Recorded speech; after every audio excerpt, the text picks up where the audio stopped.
Chapter 6, A Safe Place. Sirius knocked gently on his old bedroom door. "Harry." There was no response. "Can I come in, kiddo?" He waited out on the landing for a few seconds and then got impatient. If he didn't want me to come in, he would have said something. Let's just hope he's a brooder like Prongs and not a shouter like Lils. Or me for that matter. "Harry, I'm coming in," he said, reaching for the doorknob. Sirius twisted it, only to find it stuck. He frowned and tried again, but this time, the snake's head bit him. What in the name of Merlin's skinny ankles? "Did you lock the door, Harry?" He tried the door again. "This isn't funny, kid." With a loud sigh, he pulled his wand and tapped the door. There was a click and then it swung open. Sirius stepped into the room as Padfoot and took a cautious sniff. He smelled dust, and a faint trace of both his and Harry's scents, but those were at least a day old. The window wasn't open and a glance told Sirius that it was still rusted shut. He checked under the bed and desk without hope, and even went through his old wardrobe and dressers. "Harry," he called after changing back. Maybe he went into Reeg's room, but I don't think either of us have gone in there since we came here. Sirius had no sooner stepped out onto the landing when his bedroom door swung shut and locked again. He jumped a foot in the air, and immediately glanced around to make sure no one had seen. He was sure that, wherever he was, James was laughing. "Creature!" he called irritably. Crack. "Are you the one locking the doors? And I order you to tell the truth." "Creature's been tending his mistress," Creature croaked, sinking into a bow. "Creature likes his mistress, oh yes, Creature's mistress doesn't ask Creature foolish questions, oh no." "A yes or no was all I wanted," Sirius said coolly. "Have you seen Harry? I know he came up here but he's not where I thought he was." "Creature hasn't seen the brat." "Unhelpful little bastard," Sirius muttered. "Bugger off then, back to my hag of a mother." "You shouldn't talk to him like that," said a quiet voice. "Definitely Lily's son." Sirius looked up immediately, ears twitching to find the source of the sound.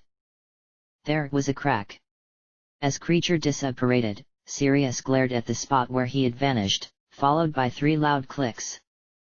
He tried the door to his room and found it had unlocked again, and that the doorknob was just plain silver.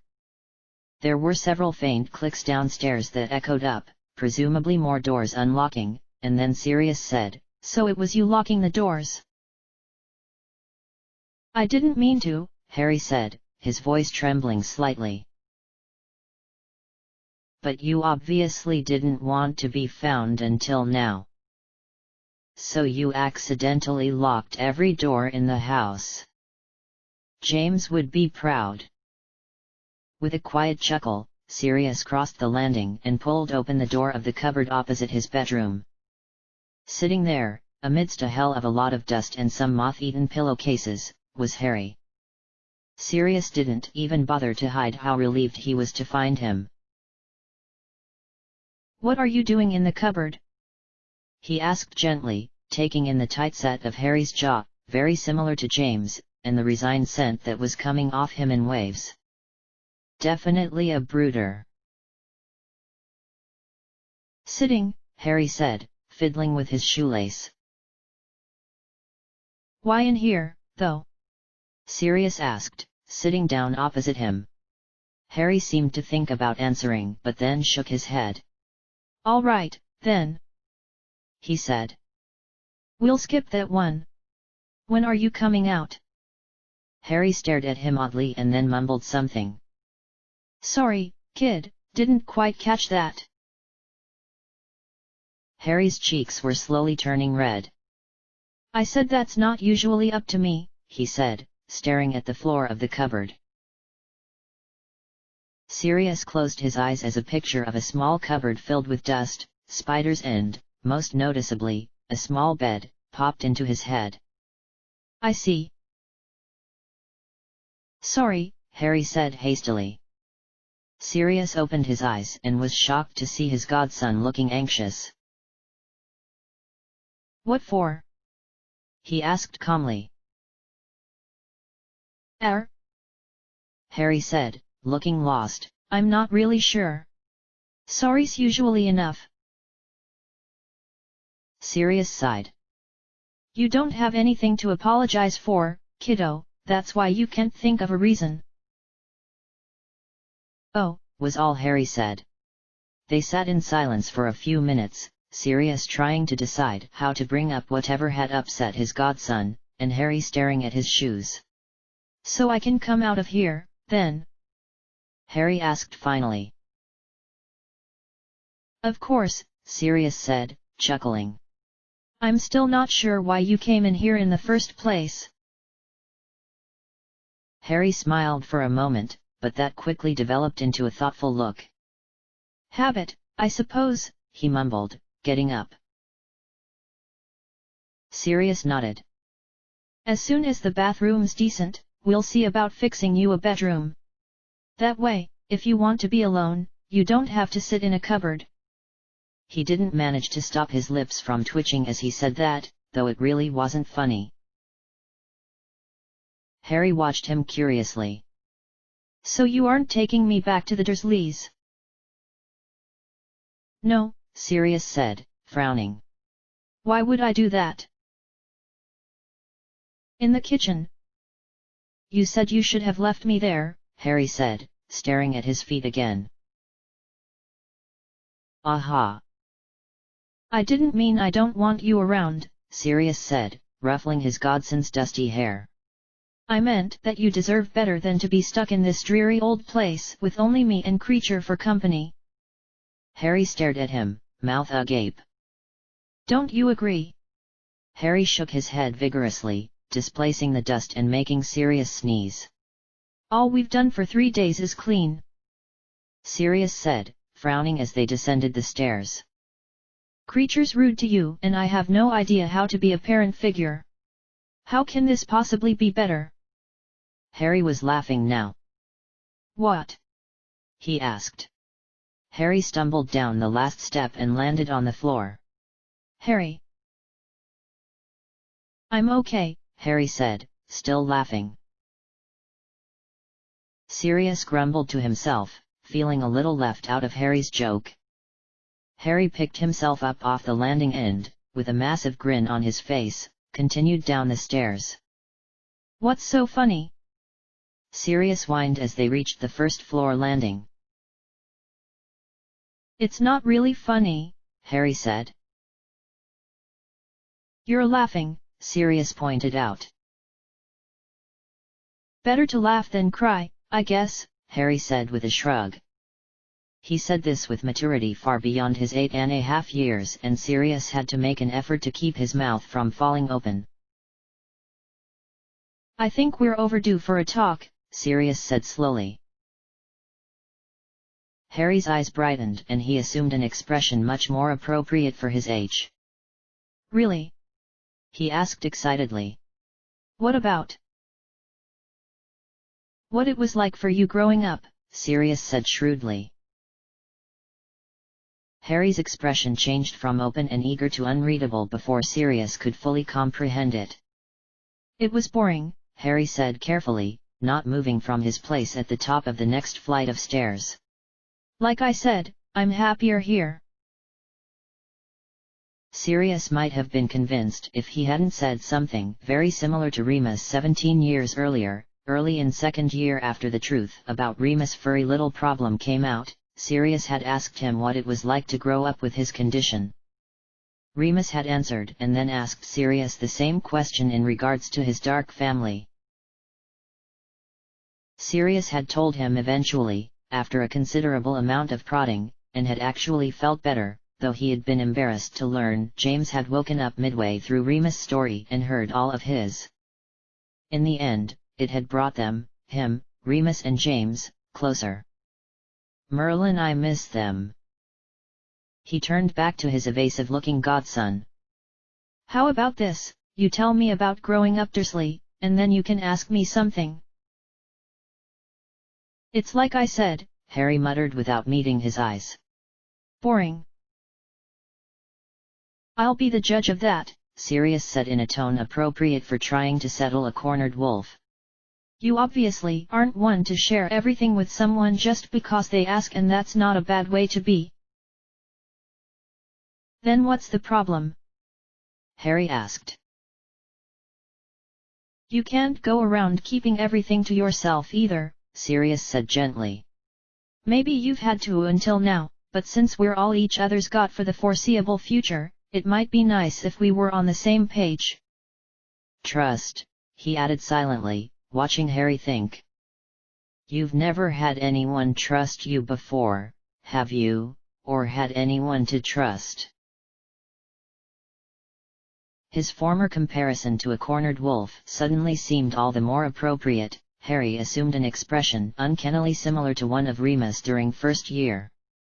It only seemed natural that his thought processes would follow the same line: he could like someone, and deem them a friend without necessarily trusting them. And Sirius knew all too well that Remus' attitude had come from relying on himself, and himself alone, until it had become instinctive. What did they do to you? He thought toward his godson. You said I get one question for answering yours. Harry said. A question, a favor, whatever. And it can be anything. Anything at all. Harry frowned, looking thoughtful. Sirius would have bet anything that he was deciding if it was worth it. Can I save it? If you would like to, Sirius said. Okay, Harry said. Okay, Sirius said, a little surprised. He had honestly expected Harry would need more time to adjust to the idea of sharing. Harry sat down on the carpeted landing and pulled his knees to his chest. What do you want to know? He asked warily. Sirius followed his example and sat with his back pressed against the banister that overlooked the entrance hall. What are you willing to tell me? Harry shrugged, a gesture Sirius was beginning to recognize as an evasive technique. How about you start with your cousin? Harry's mouth twitched. Dudley and I don't get along very well. I think we did when we were little. I remember playing hide and seek around the house, and I remember we used to build blanket forts in the living room. Dudley was always treated better though. He never had to do jobs around the house, and he always got presents for his birthdays and for Christmas. Sirius wondered if that meant Harry had never had presents before. When he thought about how little Harry had brought from Petunia's, he decided, grimly, that he probably hadn't. He's allowed to watch television and I'm not. That sort of thing. I know what television is, Sirius said proudly. Harry gave him an odd look. Sirius hid a smile, wondering how long it would take Harry to work out that wizards couldn't use eclectricy like muggles. Dudley got new things, while you got hand-me-downs, Sirius said, remembering their conversation at the playground. Is that right? Harry nodded. And if I hit him, I'd get in trouble, but if he hit me, he wouldn't. At school, he's... Harry paused, looking thoughtful. Padfoot. Am I going back to school? What do you mean? Well, St. Groger's is back in Little Whinging and we're... Well, in London. Bloody hell, Sirius said aloud. He had completely forgotten that Harry, who was raised as a muggle, would have gone to a muggle school. Do you want to go to school? Well, not really, he said. You won't miss your friends. An odd expression flickered over Harry's face and he shook his head. Sirius wondered at that, didn't say anything.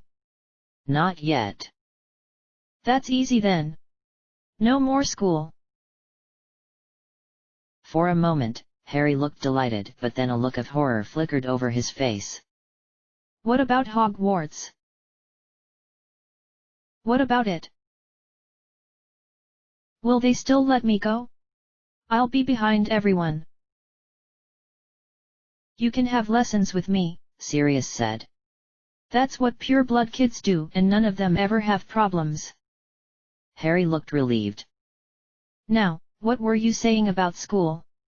This St. Gargoyle place. Harry laughed. St. Grogerty's, he said. Well, Dudley and his gang had it out for me a bit. How so? Harry shrugged. Sirius' eyes narrowed. Did they ever punch you or your friends, or try to drown you in a toilet? No, they never tried to drown me, Harry said with an edgy laugh. Punches? Sirius pressed. Sometimes, Harry said, shrugging.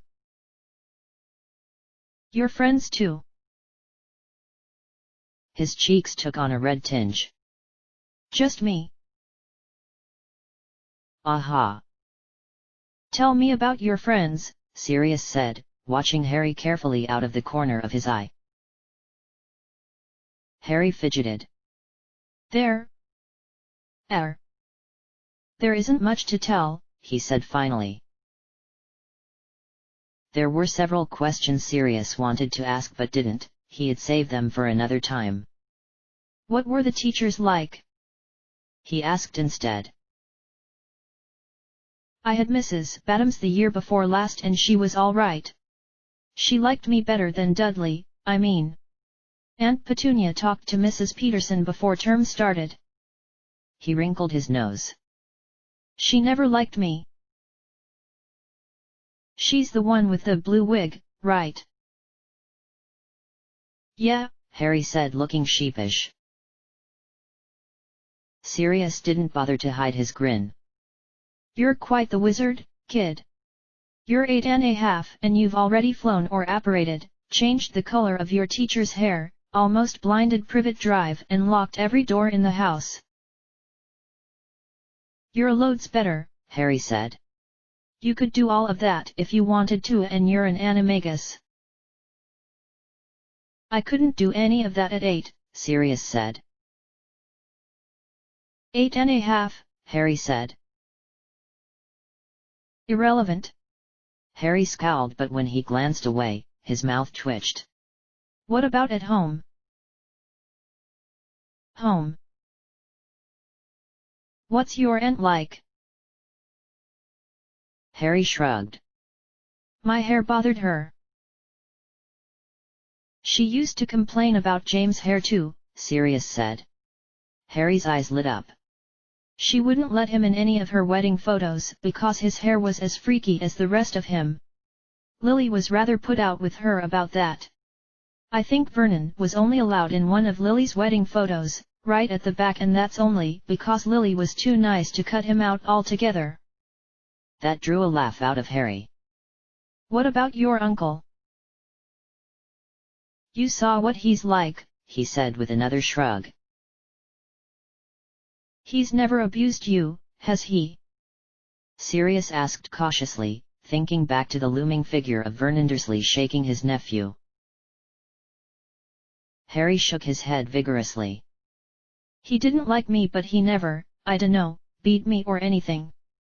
Harry hesitated and then added, Dudley hit me every now and then. Badly. A few bruises. Ever had a broken bone? Harry shook his head. Sirius let out a breath he didn't know he had been holding.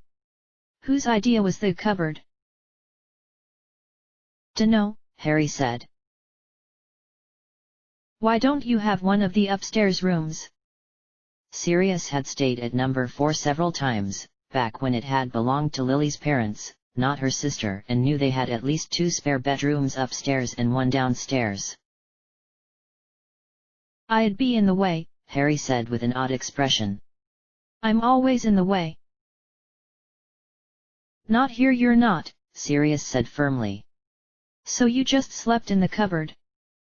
Harry's expression became thoughtful, as if he were trying to decide how to word what he was about to say. "You had better not lie to me," Sirius warned. Harry's expression and scent became guilty. "I wasn't supposed to talk about it," he said by way of explanation.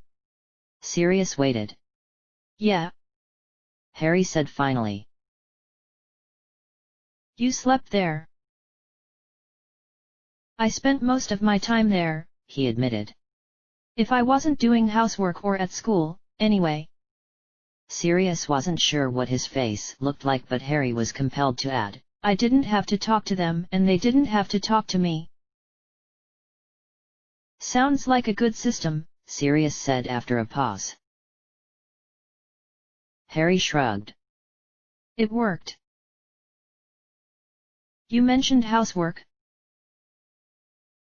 "Cooking, cleaning and gardening, but only in the back garden." Sirius lifted an eyebrow. It was a gesture Remus had used against him and James, and one that always seemed to get results. "Aunt Petunia didn't want the neighbors talking." For some reason, that made Sirius smile. It wasn't that it was funny, or that he agreed that neighbors couldn't be trusted. It was that, despite everything else that had happened, Petunia Evans, now Dursley, was exactly the same woman that Sirius had terrorized the first time they had met. "Did you earn much pocket money?" he asked, grinning. Harry's pause was enough of an answer. Sirius' smile started to slip, but he caught it and fixed it in place. "No? Well, as of now, you get a galleon a week." "But, why?" Harry looked stunned. "Because we've got a lot of cleaning ahead of us and you deserve a reward for helping." From the look on his face, Sirius could see this was a completely new concept for his godson. "It'll be good for you, you'll learn how to manage money and how to save up for things." "A galleon's too much," Harry said at once. "Gerbach said that was £5. "I know what a galleon's worth, kiddo," Sirius said, grinning. But nothing," Sirius said, still grinning. Harry kept mumbling his disagreement. "Otherwise I'll make it 2 galleons a week." That shut his godson up. Another thought that had evaded him recently brought itself to his attention again. "Speaking of galleons, we need to hide them."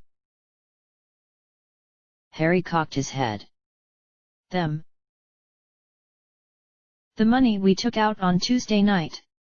We can't just leave a fortune sitting in your rucksack," Sirius said.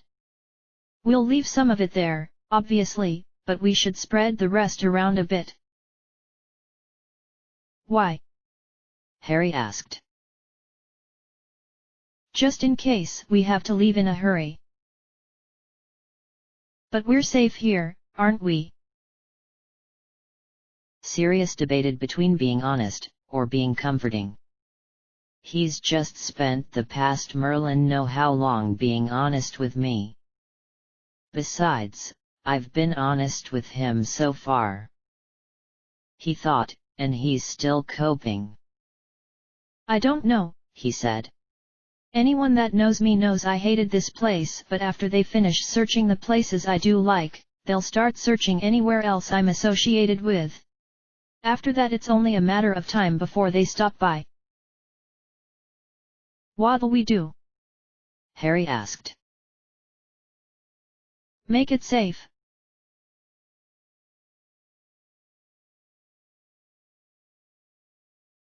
Shortly after their conversation on the landing, Padfoot and Harry returned to the kitchen.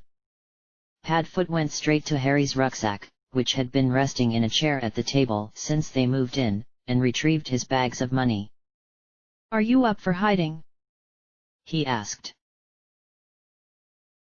Harry's eyes widened. Me? No, the kid behind you, Padfoot said, smirking. Yes, you. He said, ruffling Harry's hair. I suppose, Harry said. Excellent. Try to put an equal amount on each floor so. Padfoot, there are 2,000 galleons in each bag, Harry said. 50 galleons and a few Muggle banknotes is plenty. You can leave what's left in here and I'll sort it out later. Padfoot's expression flickered as he thought of something. And don't hide each coin individually. Harry laughed. Got all that? Harry nodded. Good. I'll be in the library if you need me. The library. It's a place with books, Padfoot said seriously. Very dusty books, I might add, and I know what a library is, Harry said, exasperated. One would hope so. Harry made a face. I'll be researching, Padfoot said. I want to make sure we don't end up with any surprise visitors. It took Harry longer than he had expected to hide the coins around the house, but he was happy with the results. He had even had the foresight to borrow a piece of parchment and a quill from the study on the ground floor to record all of his hiding places. All done? Padfoot asked when he walked into the library.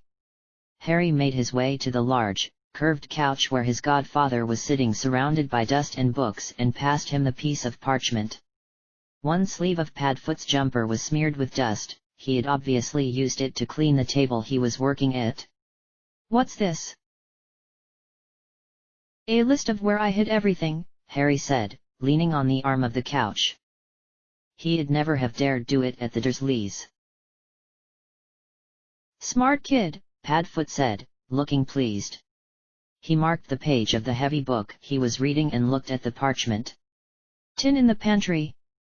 He read aloud. Filing cabinet in the ground floor study, vase on the drawing room bookshelf, dresser in the guest bedroom, bedside table in the master bedroom and, Padfoot smiled, a pillowcase in the cupboard on the 4th floor. Are they good? Very, Padfoot said, nodding. One suggestion though, move the stash from the dresser in the bedroom to somewhere in here. It's easier to get to that way. Harry shrugged. All right. Then he frowned. Why? There's a fireplace in here, Padfoot said, gesturing to it. And it and the one in the drawing room aren't connected to the flow network, but they're connected to the kitchen fireplace, which is connected to the flow network. If we have to leave. What's the flow network? I suppose it's a bit like the Muggle Underground, Padfoot said after a moment of thought. Except we use fireplaces, not stations. How do trains fit in a fireplace? Harry asked. Padfoot laughed. They don't. Then what carries you? The fire. But, don't you, I mean, fire's hot, he finished lamely. Padfoot didn't laugh as Harry half expected and a small grateful smile touched his face. It is, he agreed. We use flow powder to make it harmless. It's still warm, obviously, but it can't burn you.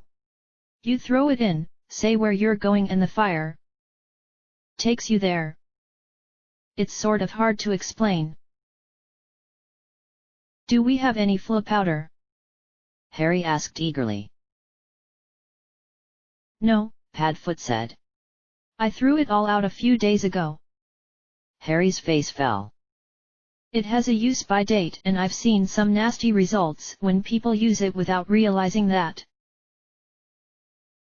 Like what? Like worse than splinching, Padfoot said grimly. Splinching. When people apparate, disappear from one place and appear almost instantly in another, he said, forestalling Harry's next question. Sometimes, if they aren't concentrating, they leave pieces of themselves behind. Harry felt a disgusted expression settle itself on his face as he pictured a pair of legs lying abandoned in the middle of a street that resembled Privet Drive. It's not pretty, Padfoot said grimly. I saw it quite a bit when I was an Auror. We'd be chasing someone who would be so desperate to get away that they wouldn't be focused enough and... well...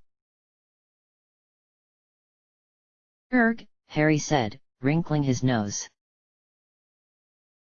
Padfoot made a face and then frowned suddenly and scribbled something down on his own piece of parchment. I remembered a ward, he said in response to Harry's confused look. He wrote something else. And we'll need to buy more fla powder, he added with a grin before Harry could ask. Then he sighed. I think we'll have to go back to Diagon Alley soon. Really? Harry asked excitedly. Padfoot nodded. Can we have more of a look around this time? I'd like to take you to Quality Quidditch Supplies, Padfoot said thoughtfully. 8.5 and you probably don't know what a bludger is. Is that bad? Harry asked tentatively. James is probably rolling in his grave, Padfoot said, his lips twitching. And Lily will be furious that we've been living together for almost a week and I haven't taught you anything. You've taught me loads. Not really, Padfoot said. I've taught you things that any wizarding kid knows from birth. You were just behind. Tell you what, we'll get wards and maybe even a Fidelius charm up today or tomorrow and after that, I'll start giving you lessons. Magic lessons? Harry asked excitedly. Amidst other things. Here, you'll need this. Harry accepted his godfather's wand with an eager smile and resisted the urge to wave it and see what would happen. What for? Fidelius charm, Padfoot murmured, flicking through a heavy book. The charm my parents used. He coughed. That's the one, aha. Padfoot started scheming through a page of tiny writing. How does it work? It's like an unbreakable vow, Padfoot said, and then sighed. An unbreakable vow is pretty self-explanatory, I'd think, Harry said.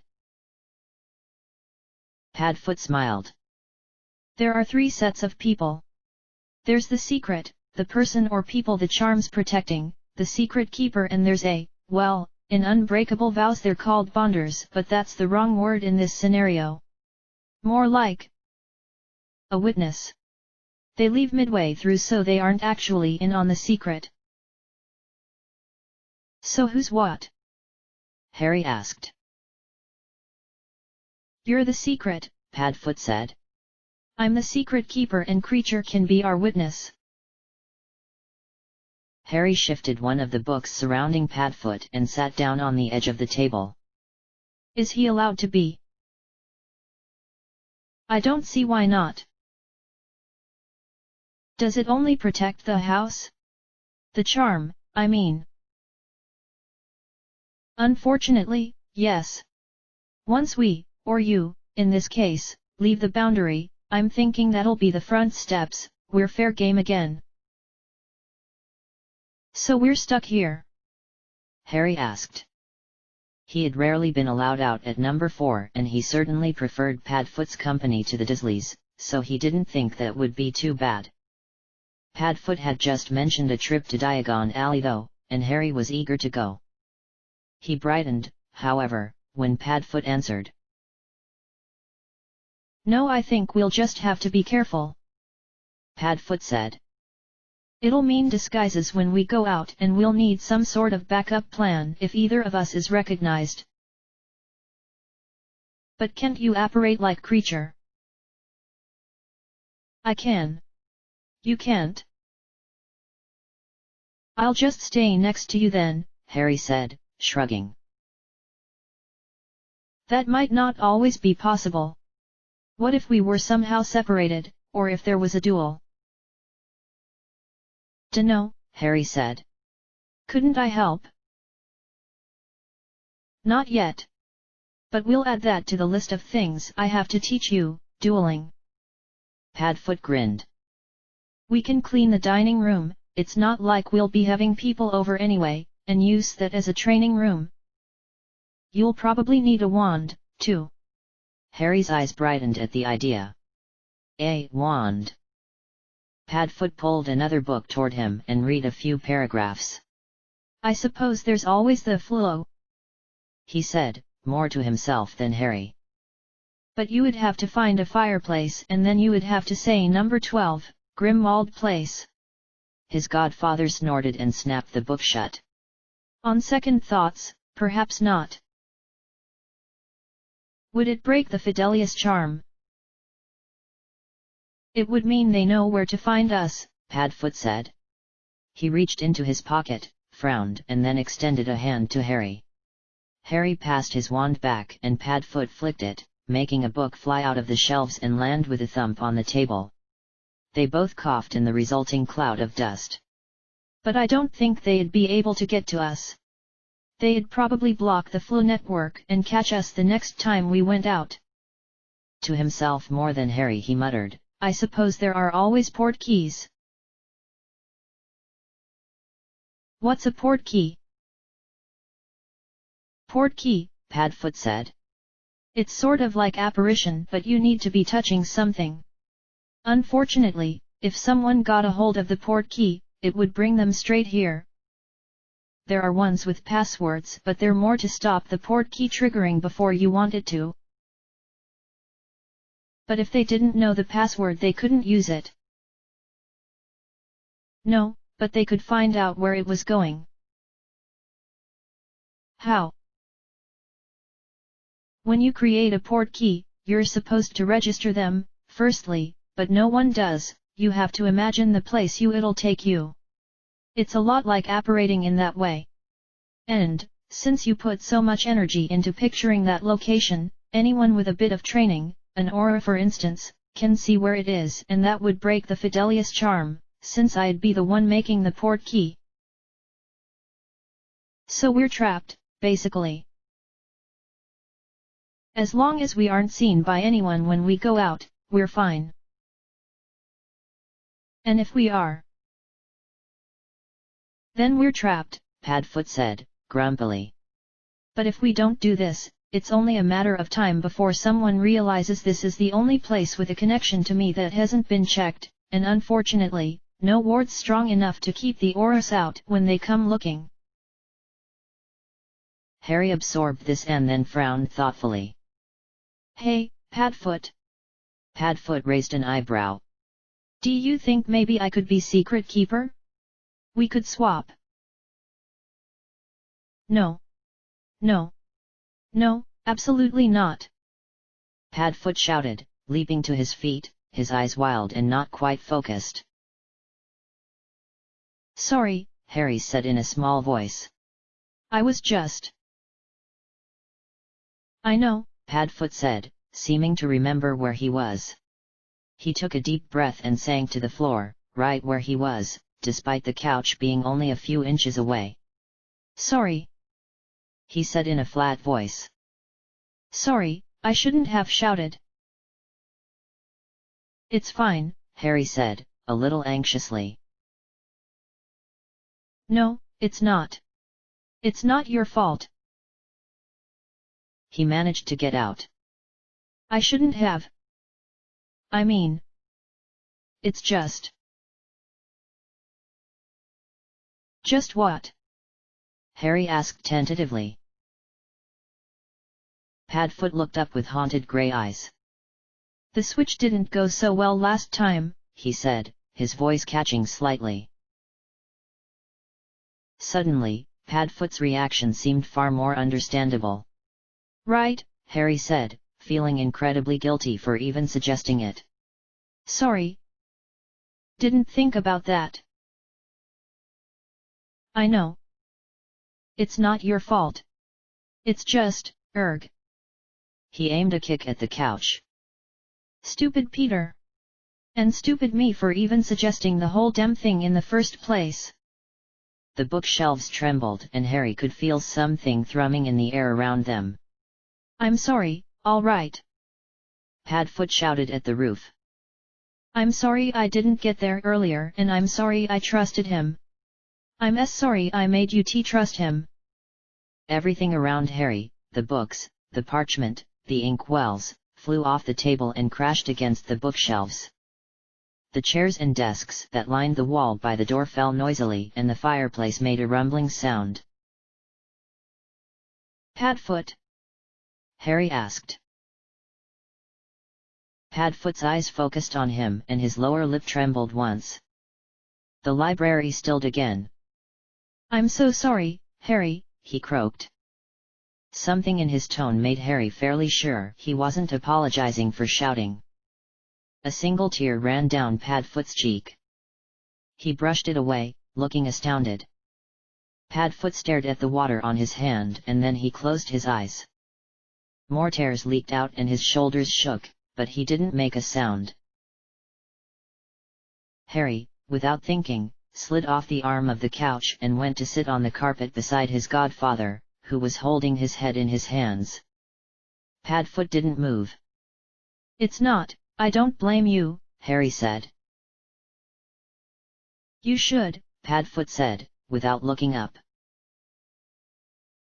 I don't think he's had a chance to be upset since they died. Harry realized with a little jolt. He was chasing Peter and then he went to Azkaban. And from what he's told me about prison, he was too busy trying to remember that he was innocent to be properly sad about them. And he hasn't cried here. We're both still in the kitchen at night and I haven't heard him. I don't remember my parents, but from what you've told me of them, they wouldn't want you to blame yourself, Harry said in the same tone, trying to be as calm as Padfoot had been when he had found him in the linen cupboard. Probably not, Padfoot said, his voice muffled. Lils would have smacked me and told me enough was enough by now. And Prongs. He laughed weakly, but it didn't seem forced. Prongs would have told me I was a prat and done or said something to make me laugh. He finally looked up and his eyebrows rose as he took in the room. Oops, he said sheepishly, taking in the mess. Harry laughed. I'm sorry for shouting, Padfoot said. Harry shrugged. It's okay. No, it's not, he said, drying his eyes with the back of his hand. He sniffed once and then blinked. I'm sorry. He offered Harry a small smile which Harry returned. I think I'm going soft. He shook his head, apparently bemused. If Prongs and Mooney were here, I'd never hear the end of it, he said, and then paused, as if waiting for them to speak. The silence was almost unbearable. So, Harry said, hesitantly in a quiet voice that seemed far, far too loud, our secret keepers. Yes, Padfoot said, keeping his voice steady, though Harry sensed it took a little effort. Why do you think it should be you? Harry opened his mouth to say, because I'm the last one anyone would suspect, and then clamped it shut again. Well, he said seriously, when it comes down to it, he said instead, I'm not the one who needs protection. Padfoot frowned. I don't think that's quite right, kiddo. It is, Harry insisted. The worst they'll do to me is send me back to the Dursleys or foster me out to a wizarding family. I'd survive, I might not like it, but I'd be safe and looked after until I go to Hogwarts. If you're caught, you'll go straight back to Azkaban. This way, even if they catch me, you're still safe. It's a huge commitment for you to take on, Padfoot pointed out. Harry shrugged. I can keep a secret. Can you now? Padfoot asked, lifting an eyebrow. Well, yeah, Harry said. I do it all the time. What secrets? Padfoot demanded. Not from you, Harry said, grinning and rolling his eyes. I meant from the Dursleys. Like what? Padfoot repeated, curious now. Harry shrugged. I used to sneak out of my cupboard to get food, or watch television when they went out. James' son through and through, Padfoot said proudly. This is a big secret, though, not something like sneaking food. Are you sure you can be trusted? Of course. Even if I couldn't, it's not exactly like there's anyone for me to tell, is there? Padfoot nodded thoughtfully. All right, he said finally, looking serious. You'll be secret keeper, at least until you start school, and then we'll reassess it. You're sure about this? Harry nodded. All right. See that book there, the big green one? Yeah. Chapter 7. Get reading. Yes, Master. Harry said in what he thought was a fairly good imitation of Creature. Don't call me Master. Catch. Harry looked up just in time to catch the green book. Defensive measures for the paranoid. Harry read, laughing. You never met my father, Padfoot said darkly. Of course, he'd never say paranoid. Prepared was his favorite word. Anyway, Chapter 7's for the secret keeper. Harry flipped the book open and began to read. End of chapter. Chapter 7, Return to Diagon Alley. I trust everyone here remembers Remus Lupin, Dumbledore said, beaming around at his staff. It was the Easter holidays, not that that affected Remus terribly much, but the Hogwarts staff members had been quite busy until then. Of course, McGonagall said, favoring her old pupil with a smile, while Flitwick waved happily. It's nice to see you again, Remus. You too, professors, Remus said, nodding at them both. He smiled around at the others, Sprout, his old herbology professor, Hagrid, who had hugged him when he arrived, Emmeline Vance, who was teaching defense, and Professor Quirrell, the young Muggle studies teacher. The last, though, he was not pleased to see. Lupin, Snape said curtly. Snivel us. The thought came unbidden, before Remus could quite smother it. Damn you, James. You always did say you would corrupt me. Snape. Now, I trust we all know why we're here, Dumbledore said, leaning back in his chair. To discuss the Potter boy, Snape said, with loathing in his tone. I still fail to see how this affects me, Headmaster. I'm paid to teach, not chase James Potter's mentally unstable best friend, and any children he may or may not have kidnapped, around the country. I'm asking for your help, Severus, Dumbledore said in a pleasant, but firm tone. Black eyes met blue, and a moment passed before Snape looked away and sighed but didn't argue any further. Remus was surprised at that, but then again, they weren't 15 anymore. Perhaps Snape had grown up as much as he had. I trust you're still in contact with Lucius Malfoy. It would be remiss of me not to be, after he honored me with custody over his son in the event of his death. Ah, yes, Dumbledore said jovially. Draco, isn't it? Snape nodded. He'll be at Hogwarts the year after next, Snape said curtly. Along with his brother. The year after next. Remus thought. And Harry? The occupants of the room turned to look at him. If the boy survives, Snape said, looking unhappy. He will be, Remus said.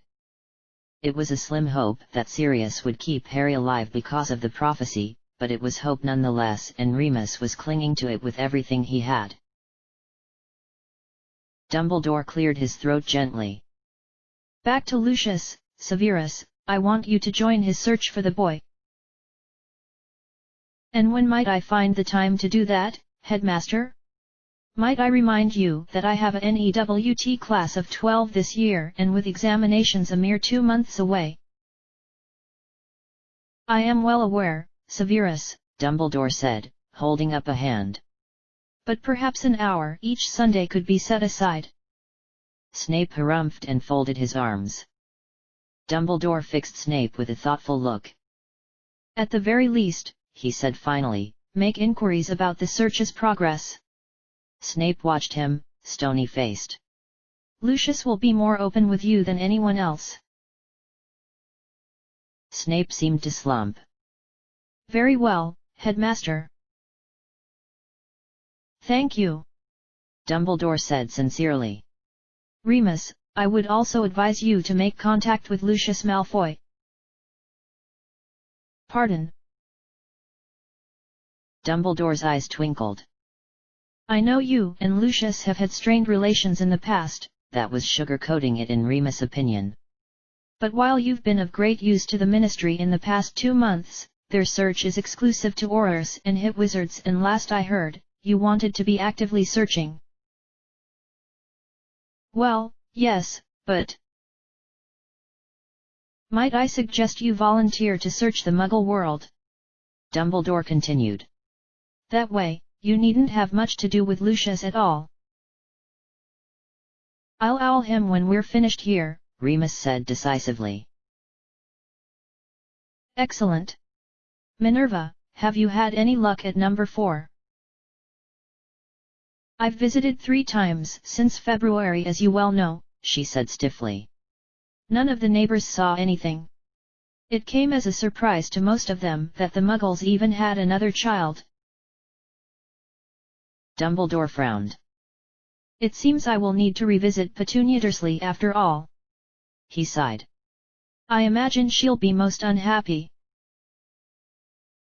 Snape's lips twitched.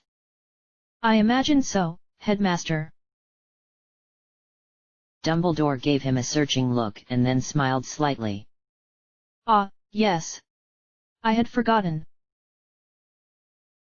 Remus shared a look with McGonagall, who looked just as puzzled as he felt. Have there been any further theories as to why the boy was taken? Flitwick squeaked. Dumbledore looked to Remus. If Sirius had wanted Harry dead, he would have been dead by now, he said unwillingly, though it was true. The fact that they're hiding makes me fairly sure Harry's still alive. And the prophecy, of course. He'll be a Death Eater, Professor Sprout said sadly. That poor little boy. If Sirius wanted to whisk him away and raise him as a Death Eater, he wouldn't have told the Dursleys he was taking Harry, Remus pointed out. They both would have just disappeared. No, he's keeping him safe so that he can hand him over to Voldemort. Mirrored on the faces around him were expressions of mingled pity, worry and, in Snape's case, revulsion. That's all very well and good, Lupin, the potions master said. But how long until Black tires of waiting and decides to kill him himself? Flitwick trembled and fell off his chair. Well, Lupin. How am I supposed to know? Remus asked heavily. I merely thought, Snape said silkily, given your history, that Black might have come to you, looking for help. Or an accomplice, perhaps. Severus, really? Professor McGonagall said, flaring up in Remus' defense. Hagrid stood up, looking angry, and then sat down when Dumbledore shook his head. You're not 15 anymore. I'm aware, thank you, Minerva. Snape said, bristling.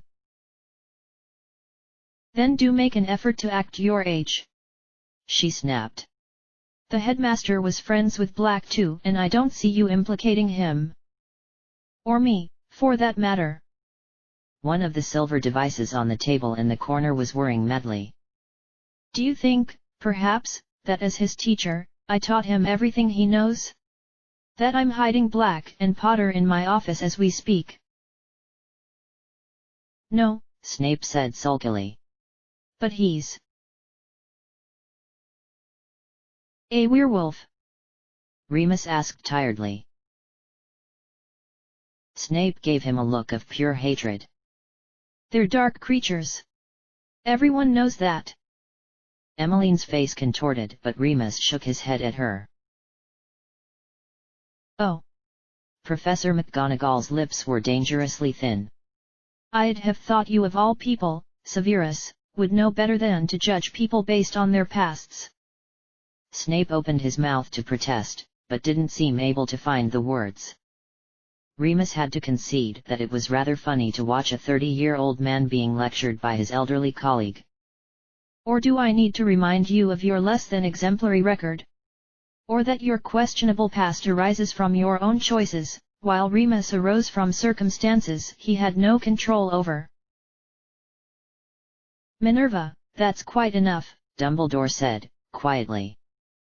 Professor McGonagall subsided, her face bright red. It's all right, Headmaster, Snape said, his face unreadable. I spoke out of hand. Remus raised his eyebrows. Snape smiled nastily. And I dare say Minerva's merely trying to get her own back. The loss of the House Cup 5 years running must be taking its toll. McGonagall's nostrils flared and she shot Snape an angry look. Dumbledore chuckled. After all, Gryffindors are renowned for their pride. And Slytherins their humility, Remus said wryly. Professor Quirrell laughed nervously.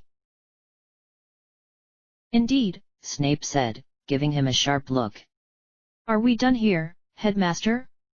I have essays to mark tonight if I am to find time to speak with Lucius tomorrow. You may leave, Severus, assuming the others have nothing to add. Dumbledore looked around the room but everyone shook their heads. Snape got up and left the office, his black robes billowing out behind him. He still looks like a bat, Remus thought, amused. Am I needed, Professor? He asked.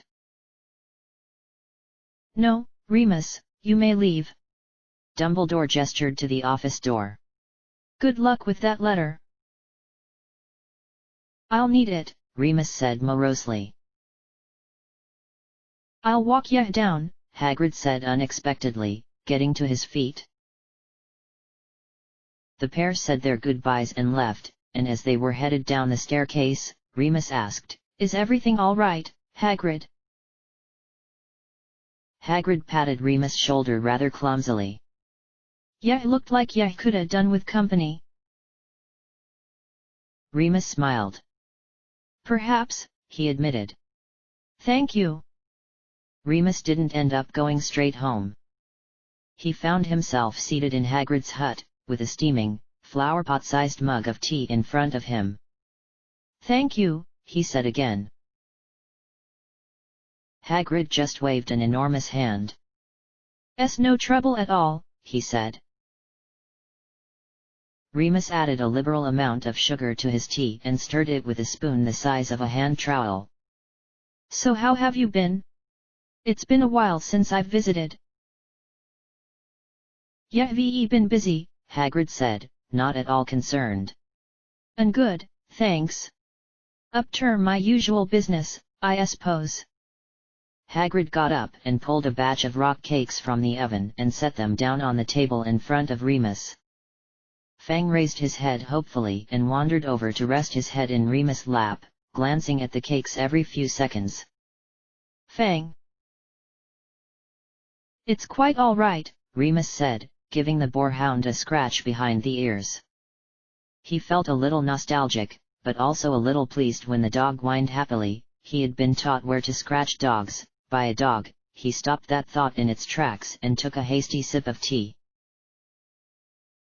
There was a knock on the door. Hagrid. Do you mind?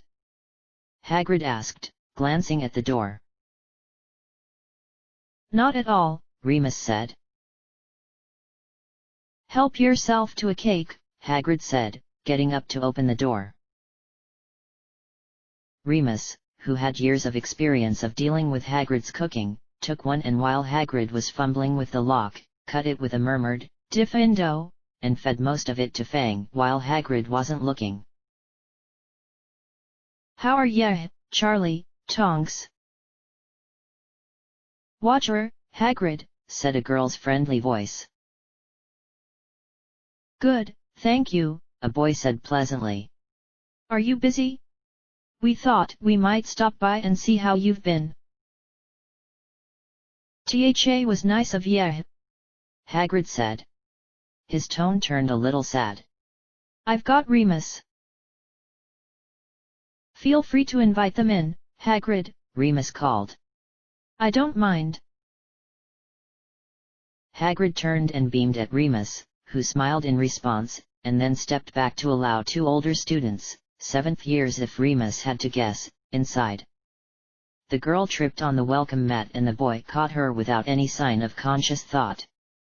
Clearly this happened a lot. The early April sun followed them in. Hello, the boy, a stocky redhead in Gryffindor robes, and a Quidditch captain badge, called with a cheery wave. He crossed the hut and offered Remus his hand. Charlie Weasley. Remus Lupin. I know your parents, I think. Remus said, smiling. He didn't mention that it was only because he had known Gideon and Fabian Pruitt, and by extension their older sister, Molly, in the war. Charlie gestured to the Hufflepuff girl. She was slim with a heart-shaped face and short, vivid yellow hair, beside him. This is Nymphadora Tonks, he said with a wicked grin. The girl turned on him, looking annoyed, her hair turned a bright tomato red as if to match her mood, then rolled her eyes and looked back to Remus, seeming curious.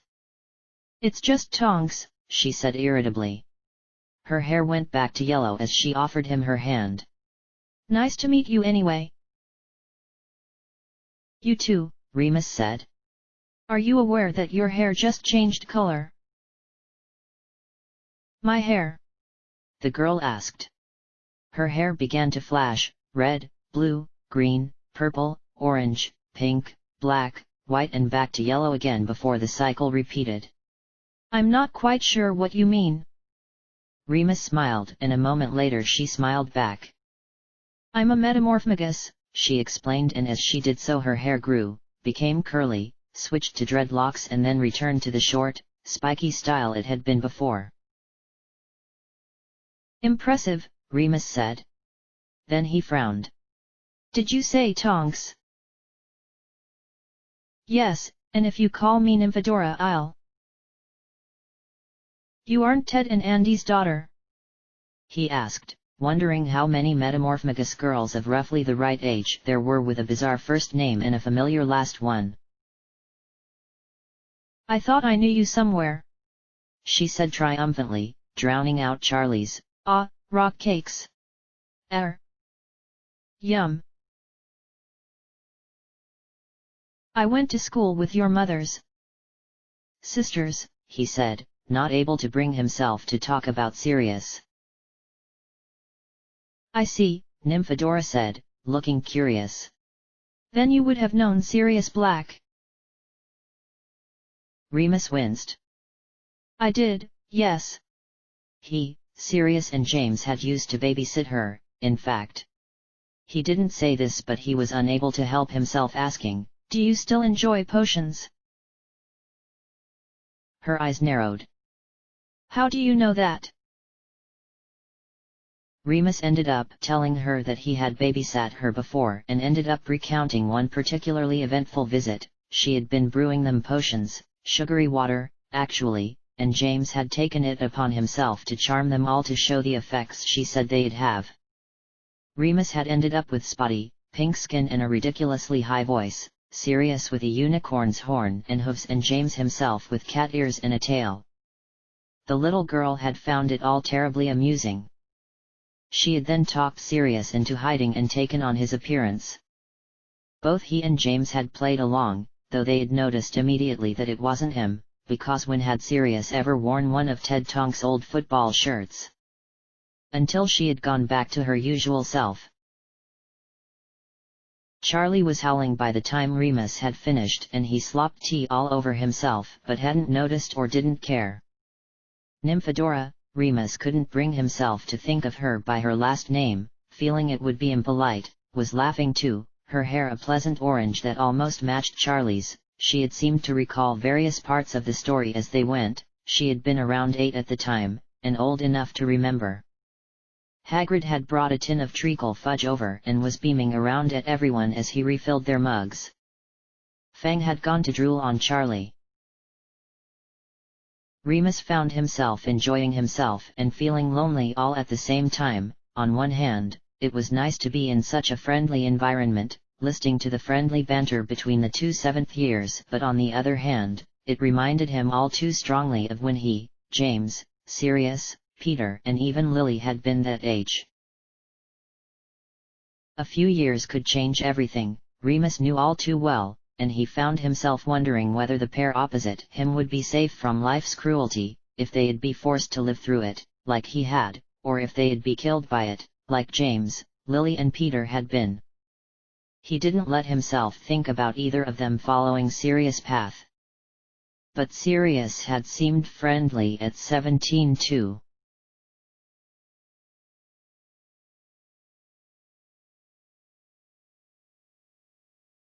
Just so you know, Padfoot warned, pausing with his hand on the door to Ollivander's wand shop, this bloke is creepy.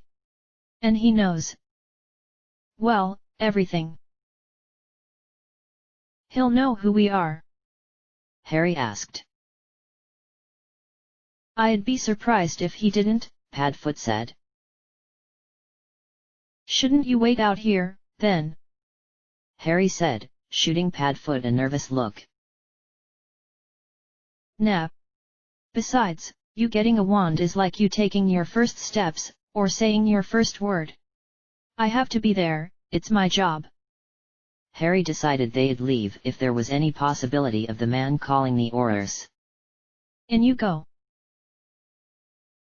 Harry stepped into the tiny shop, almost stumbling. He was taller, today, as part of his disguise.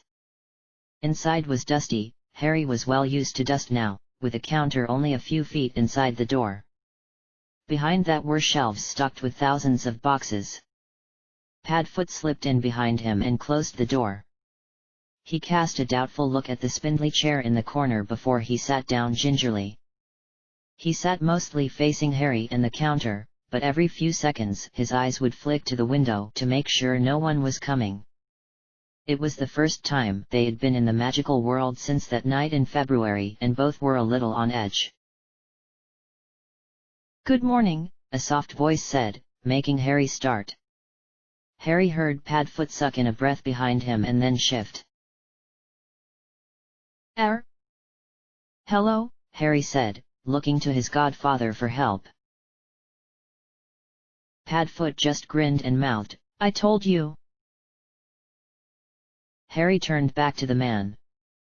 He was old, with pale, misty eyes and wispy white hair. Mr. Ollivander lifted Harry's hand and examined it. He was yet to blink. I wondered if I would see you at all, Mr. Potter, Mr. Ollivander said softly. He turned his silvery eyes on Padfoot. There are some rather unsavory rumors going around at the moment. We've heard, Padfoot said grimly. You have your mother's eyes, Mr. Ollivander said, turning his attention back to Harry.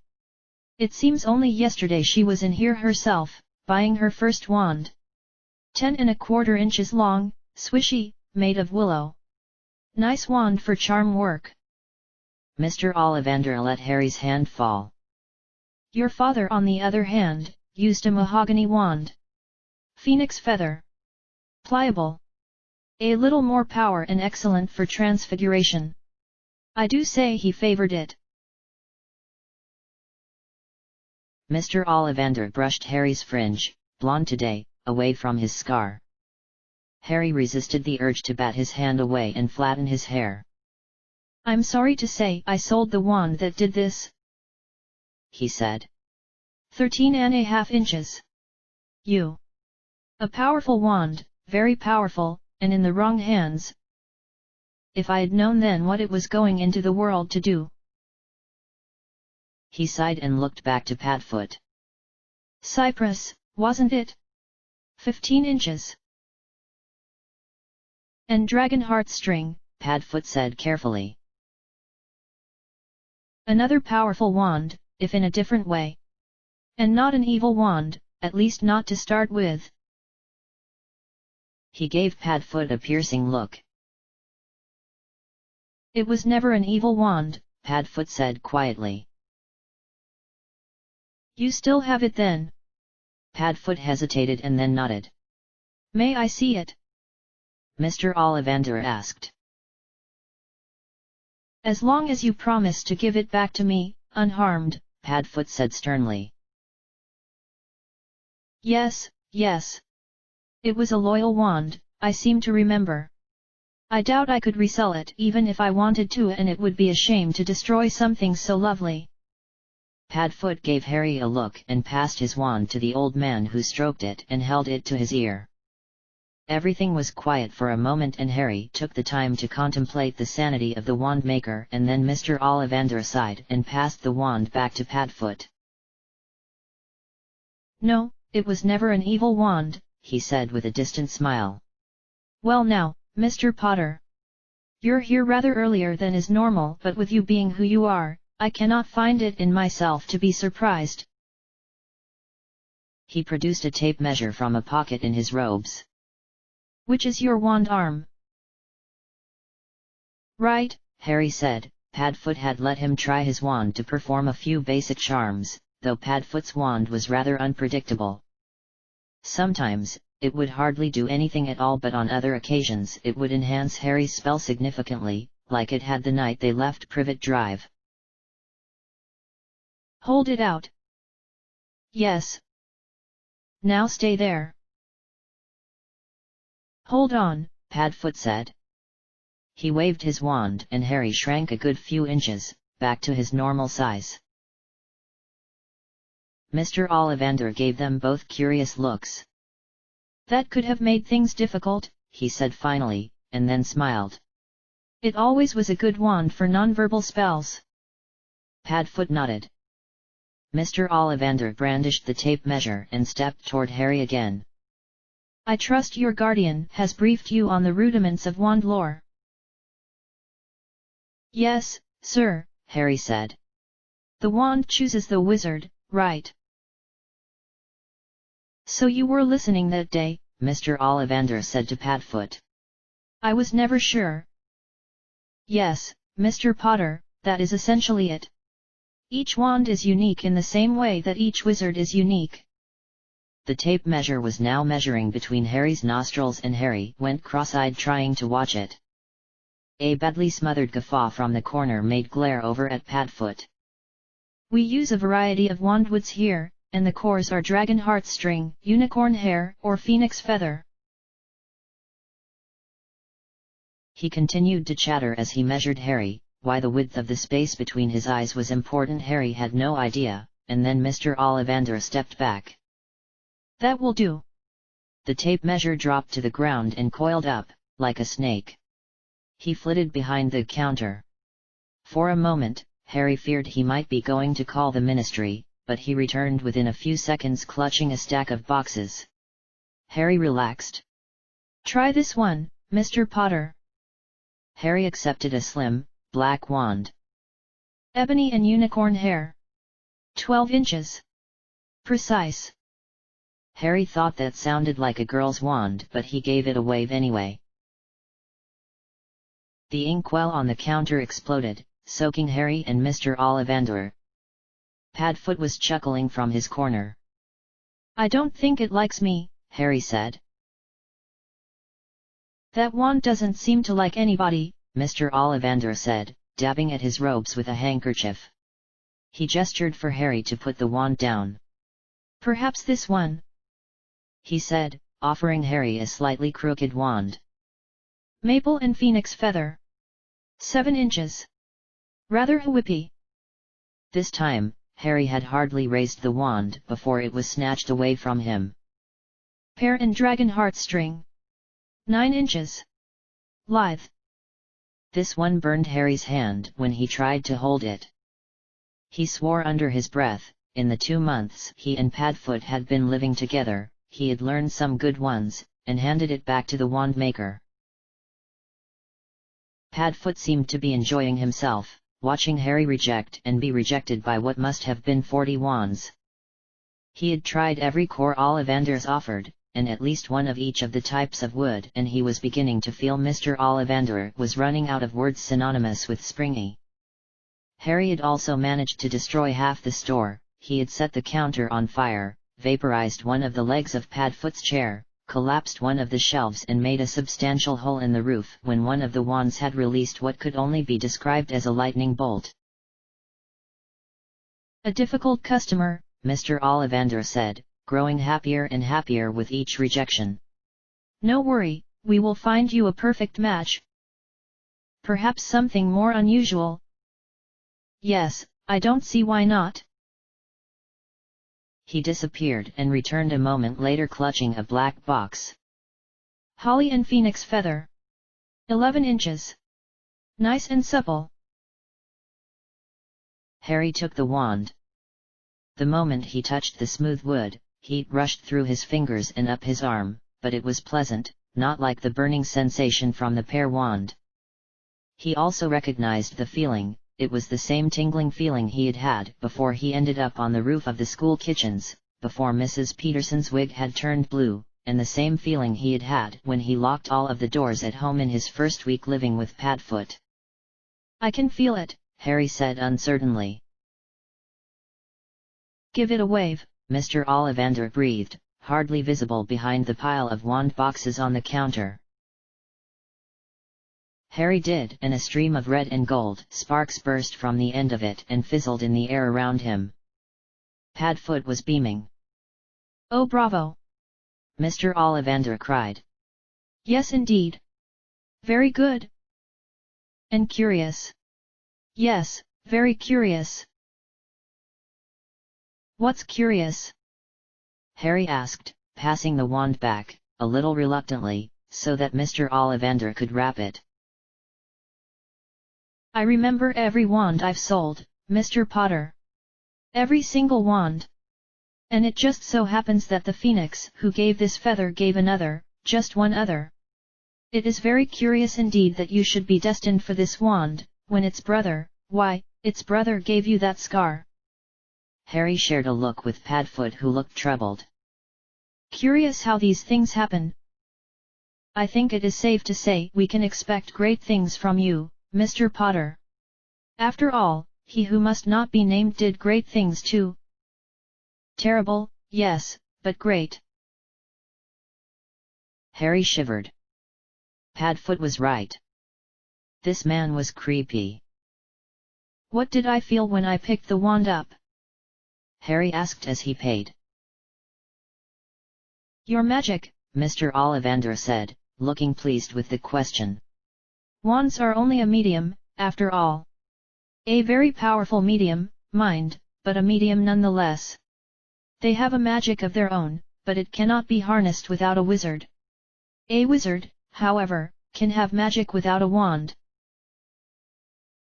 Mr. Ollivander passed him the brown package that was his wand and bowed them from his shop, though only after Padfoot had recast the charm to make Harry taller again. That was interesting, Harry said. Always is, Padfoot said. Unwrap your wand. As of now, it goes everywhere with you. Harry did just that and tucked the wand into the back pocket of his jeans. Padfoot looked like he was going to say something funny but thought better of it. Where are we going now? Flu powder, Padfoot said. There used to be a peddler by the apothecary, but I think that's gone. They wandered for almost 10 minutes before they finally found a stall near the ice cream parlor. Padfoot sent Harry to get ice cream while he bought a bag of the sparkly powder and an owl order address from the peddler. An owl next, I think, Padfoot said. Then we're set up for owl orders and we won't need to come out as often. I saw an owl emporium before, Harry said around a mouthful of his sundae. Elops? Padfoot asked. Harry shrugged. I think so. From memory, that was down the leaky cauldron end. Padfoot led Harry down the street and into the emporium. Harry hesitated, his foot half in the door. It was dark inside, lit only by oil lamps scattered at random intervals and the small amount of natural light that came in through the door. All around them were glistening pairs of eyes, the sound of rustling feathers and quiet hooting. Hello, there, a witch said, making her way over to them. Do you need help or are you happy looking? We're looking for an owl, Padfoot said. Harry snorted and then ducked, laughing as Padfoot tried to smack the back of his head. Don't blame me, you said it. Padfoot scowled and tapped the top of Harry's head. They aren't dead at all, are they? They're hiding in there, mocking me. Who's dead? The witch asked, looking worried. My last owl, Harry said, hurriedly assuming a stricken expression. Padfoot choked. Oh, I'm sorry, love, she said, patting his shoulder. She shot Padfoot a dirty look for laughing. Harry nodded, trying to look miserable. I know it's hard losing a pet. They'll always have a special place in your heart though, and I've always found it's best to ease the pain by finding another pet to keep you company. Yeah. That's what I was hoping, Harry said. And I've always liked owls. So have I, the witch said. I've always found them to be intelligent creatures, much smarter than cats or dogs, or Merlin forbid, toads, and much more practical. Muggles seem to think dogs can carry newspapers, but I've yet to see it. Padfoot growled quietly.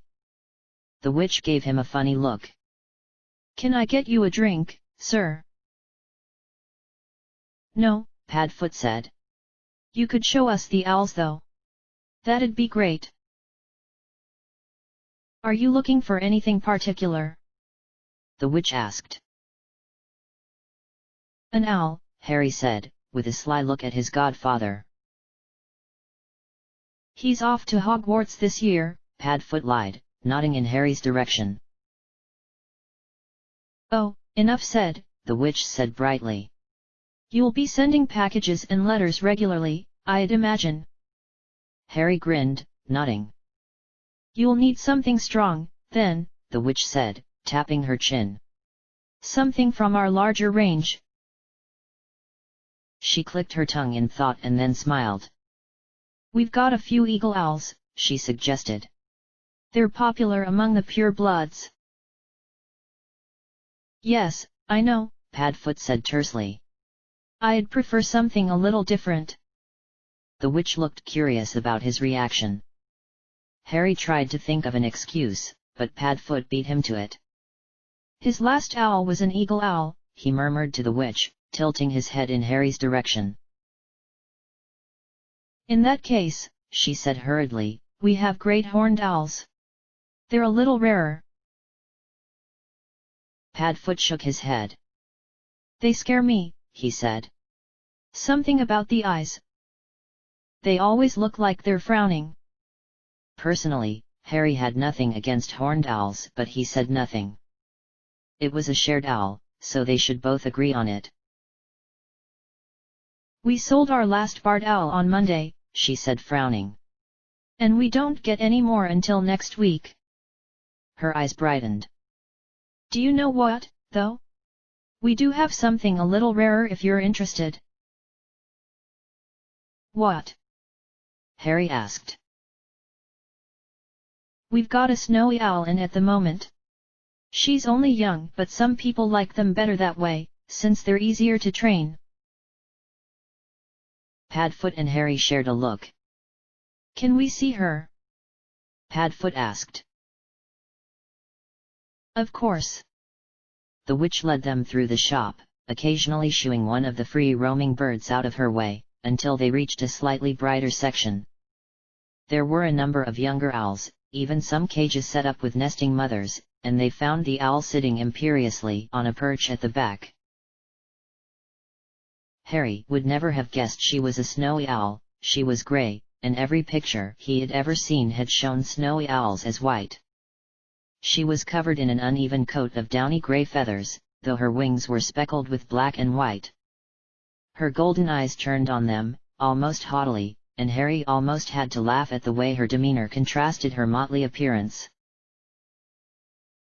She's certainly different, Padfoot said, looking amused. She'll be stunning when she loses her baby feathers though, the witch said. The owl clicked her beak as if agreeing. Can she fly? Padfoot asked. Of course. That's all that matters, then, Padfoot said, shrugging. He turned to Harry. What do you think? The owl nibbled his finger and rubbed her beak against his hand. Padfoot smiled. How much? 10 galleons, the witch said. For an owl? Padfoot asked, arching an eyebrow. She's a rare breed, the witch said. Fair enough, Padfoot said, fishing in his pocket for the coins. The witch helped them find a cage that would still be large enough for her when she had finished growing, and talked Harry, since Padfoot had got bored and was now poking an irritable-looking barn owl, through the basics of caring for her. They also bought some owl treats that the woman said would help with training. They left the shop and all three of them blinked in the daylight. Let the owl out, Padfoot said. Harry did, and she hopped out and perched on Padfoot's shoulder. He had a quick look around and, once he had ensured there was no one around, said, "Tell her the home address and have us meet her there." "Can't you?" "Not if you want her to find it." It took Harry a moment to realize what he meant. Then he nodded. "Okay, Could you meet us at number 12, Grimwald Place?" Harry felt rather silly, but the owl hooted once and took off, her wing clipping Padfoot's nose. "Excellent." Padfoot shrunk the cage and tucked it into a pocket. "She would have been a pain to carry around," he explained. Harry nodded. They headed up the street again. Harry had thought they were going to the bookshop, but apparently educating him in the matters of Quidditch was higher on Padfoot's list of priorities. He was quite literally dragged through the door by his eager godfather. Inside was larger than Harry had expected. It was brightly lit, and brightly decorated. One wall, the one that included the storefront window, had broomsticks of every size and make mounted to the reddish wooden paneling that was consistent throughout the entire store. The second wall was dedicated to equipment, large red balls that Padfoot called quaffles, black ones called bludgers, and tiny golden snitches, as well as heavy wooden beaters, bats, gloves, goggles, boots, and every type of padded, protective gear ever to exist. The other two walls were dedicated to the Quidditch League, with large team banners, team posters, and posters of individual players. On shelves below these were books, either about the teams or about individual players, and various merchandise. There were common things like hats, scarves, badges of every shape and size, and figurines, and there were also autographed robes, bats and balls. Padfoot dragged him over to a display table by the counter, where little plastic figurines were flying over a scaled-down pitch. "See him? The one hovering in the middle?" Harry nodded. He's the seeker. Padfoot set about explaining the rules of the game. It was easy enough to follow, Harry thought, and he was keen to try it, though he wasn't sure when he'd get the chance. Sorry, love, a middle-aged woman said, stumbling over a container of broom polish. "S okay," Harry muttered absently, still watching the little figures. "And you wonder where Dora gets it from," a round-bellied man told her affectionately. The woman harumphed and for a moment looked quite intimidating. She was tall with grey eyes, brown hair, and high cheekbones. The man, her husband, Harry decided, winked. The woman's face softened entirely as she smiled. "Hey, kid, come have a look at these," Padfoot called. He was standing by a broom display, pointing at a barrel of golden balls. "Are they snitches?" Harry asked, reaching for one. Padfoot caught his hand. "Don't touch one unless you're buying it," he warned. "They've got flesh memories and the last thing anyone wants is a snitch that doesn't recognize them." Harry put his hands in his pockets so he wouldn't be tempted to touch. Padfoot laughed at him. "You're definitely your mum's." "What do you mean?" "James would have begged to buy one by now." "I thought you said Dad played chaser." "He did, but he played seeker too. He was a seeker to start with though, because there were no chaser positions available when we were second years. From third year until sixth he played chaser and then in seventh he went back to seeker." "Why?" "David Gudgeon was the year above us, played beater until his third year and then there was an incident with the Whomping Willow and his hand-eye coordination wasn't good enough for beating so he took up seeking instead." "Incident with the willow?" Harry repeated. "It's a tree at Hogwarts. There was a game trending through our second year to see who could get closest. We Gryffindors always excelled, of course, but Gudgeon nearly lost an eye. It stopped after that." "Lost an eye?"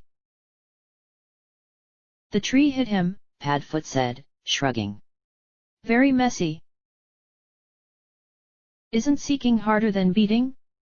I mean, the snitch is smaller." "Yes, but the snitch isn't trying to hit you. If you miss a bludger though and it flies into you." Harry winced. Earlier, he had seen one of the figurines hit by a black ball the size of a ball bearing. The figurine had lost an arm, though Padfoot had assured him that was an exaggerated effect and the worst that really happened was a fracture. "Anyway, Prongs played seeker when he left because no one else could. The only one interested was a first year and everyone knows first ties can't play." They drifted over to look at broomsticks. Padfoot was curious about how they had improved in the last 7 years. The woman who had tripped over earlier was there with her husband. "I still think we should get her the owl," she said, inspecting a sleek broomstick. "Dromeda, I'm telling you, she'll want the broom, not a bird. Besides, she's already got that ruddy cat." "Yes, Ted, but what's a broom going to help her with?" the woman said, dodging another display. "Owls are practical. Dromeda, she studies hard. She'll have to if she's ever going to be accepted by the DMLE." The woman nodded. "We should get her something fun." "This is why you're the favorite," the woman said accusingly. "Of course," the man said. "It wasn't my idea to name her Nymphadora." Padfoot's head snapped up and his face drained of all color. The woman shoved her husband, laughing. "Excuse me?" A shop assistant appeared. "We'd like to order a Comet 260. "Excellent choice," the man said, grinning. "We're out of stock for the moment, unfortunately, but we'll be getting some in on the 16th. That's fine, the woman said smiling. As long as it's ready to put on my daughter's bed by the 24th. Harry didn't hear the rest. Padfoot grabbed him and dragged him behind a shelf stacked with broom compasses. You know them? Harry guessed. The woman's my cousin, Padfoot said. Harry took another skeptical look. He didn't think she looked like Padfoot at all except for maybe the eyes, but then, he didn't resemble Dudley. They waited until her back was turned and then slipped out of the shop door and blended in with the holiday crowd. End of chapter. Chapter 8, Victims of War. It was always cold and windy in Azkaban, Draco thought grumpily, as he tried in vain to smooth his hair down. He, Mother and Hydrus stepped away from the rusted key that was their port key and headed up the narrow stone path that wound up the side of the cliff face. At the top of that there was a big, grey archway that marked the edge of the prison. Draco had been daunted by it the first time he came, but it no longer scared him at all, and then the path split into three. The left headed off to the rows of cells, where Draco hadn't ever been before. Mother never let him go and Hydrus didn't want to. The right path went to the guardroom where Mother said they kept the prisoners' things. Draco hadn't been there either, and the middle path went to a big, grey stone building. At either side of the entrance were Dementors. They were the only thing in Azkaban that wasn't grey, and they wore big black robes with a hood and made Draco feel awfully cold no matter how many layers he wore. The inside of the building was grey too, but it wasn't windy and the Dementors weren't allowed inside. Draco liked it much better. There was a big rusty gate that led to the rest of the building, but Draco knew from previous visits that the guards had to let them in. Mother rang a little bell that hung from a lamp fitting and then they waited, Hydrus shivering and tightening his traveling cloak compulsively, Mother looking at her nails and then her hair and Draco trying to copy Mother by looking at his own nails, until footsteps approached and a tall, blonde guard appeared on the other side. His robes were black like a Dementor's. "Hi there," he said.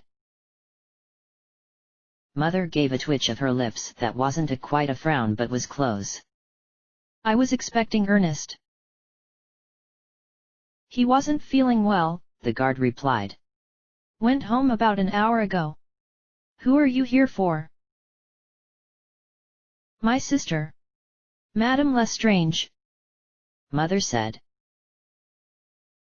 "Let me grab my cloak and I'll be right out," he said. "Right out?" Mother asked. "To take you to her cell," the guard replied, looking puzzled. Mother's expression soured slightly. "Did Ernest not tell you about the visiting procedure?" "Visiting procedure?" "Ernest allows Bellatrix and I to meet in one of the interview rooms." The guard frowned. "That's not prison policy, Mrs. Malfoy," Mother said, arching an eyebrow. The guard paled slightly but said, "Mrs. Malfoy, we don't allow prisoners to leave their cells. You're more than welcome to visit your sister, but—" "And what of my sons?" Mother asked. The guard frowned at Draco and Hydrus, as if he had forgotten they were there. Draco frowned back. "Are you suggesting I allow them to be exposed to the other prisoners?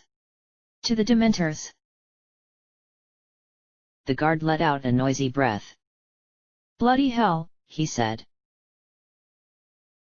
"Watch your mouth around my children," Mother said coolly. "Sorry. Look, since you've got your kids, I'll make the exception, but just this once, and just 'cause it's Easter."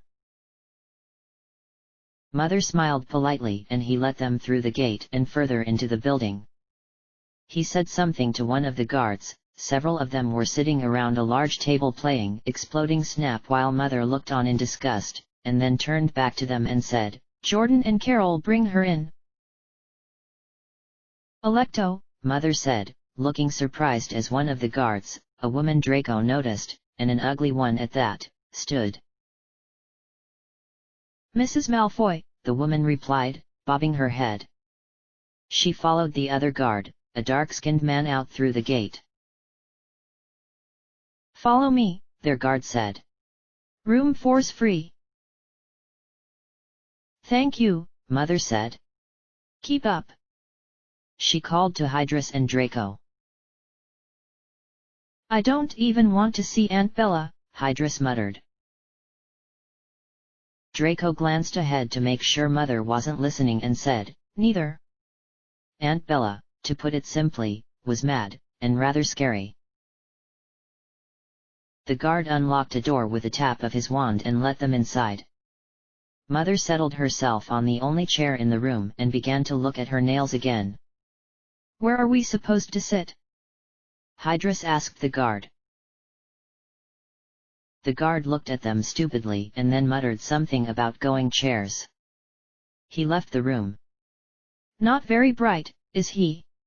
Draco asked. Hydrus sniggered. I mean, what's the point of being a wizard if you never use your wand? A mudblood for sure, Mother said dismissively. They waited in silence and then the door opened and the woman Mother had greeted before walked in, followed by Aunt Bella.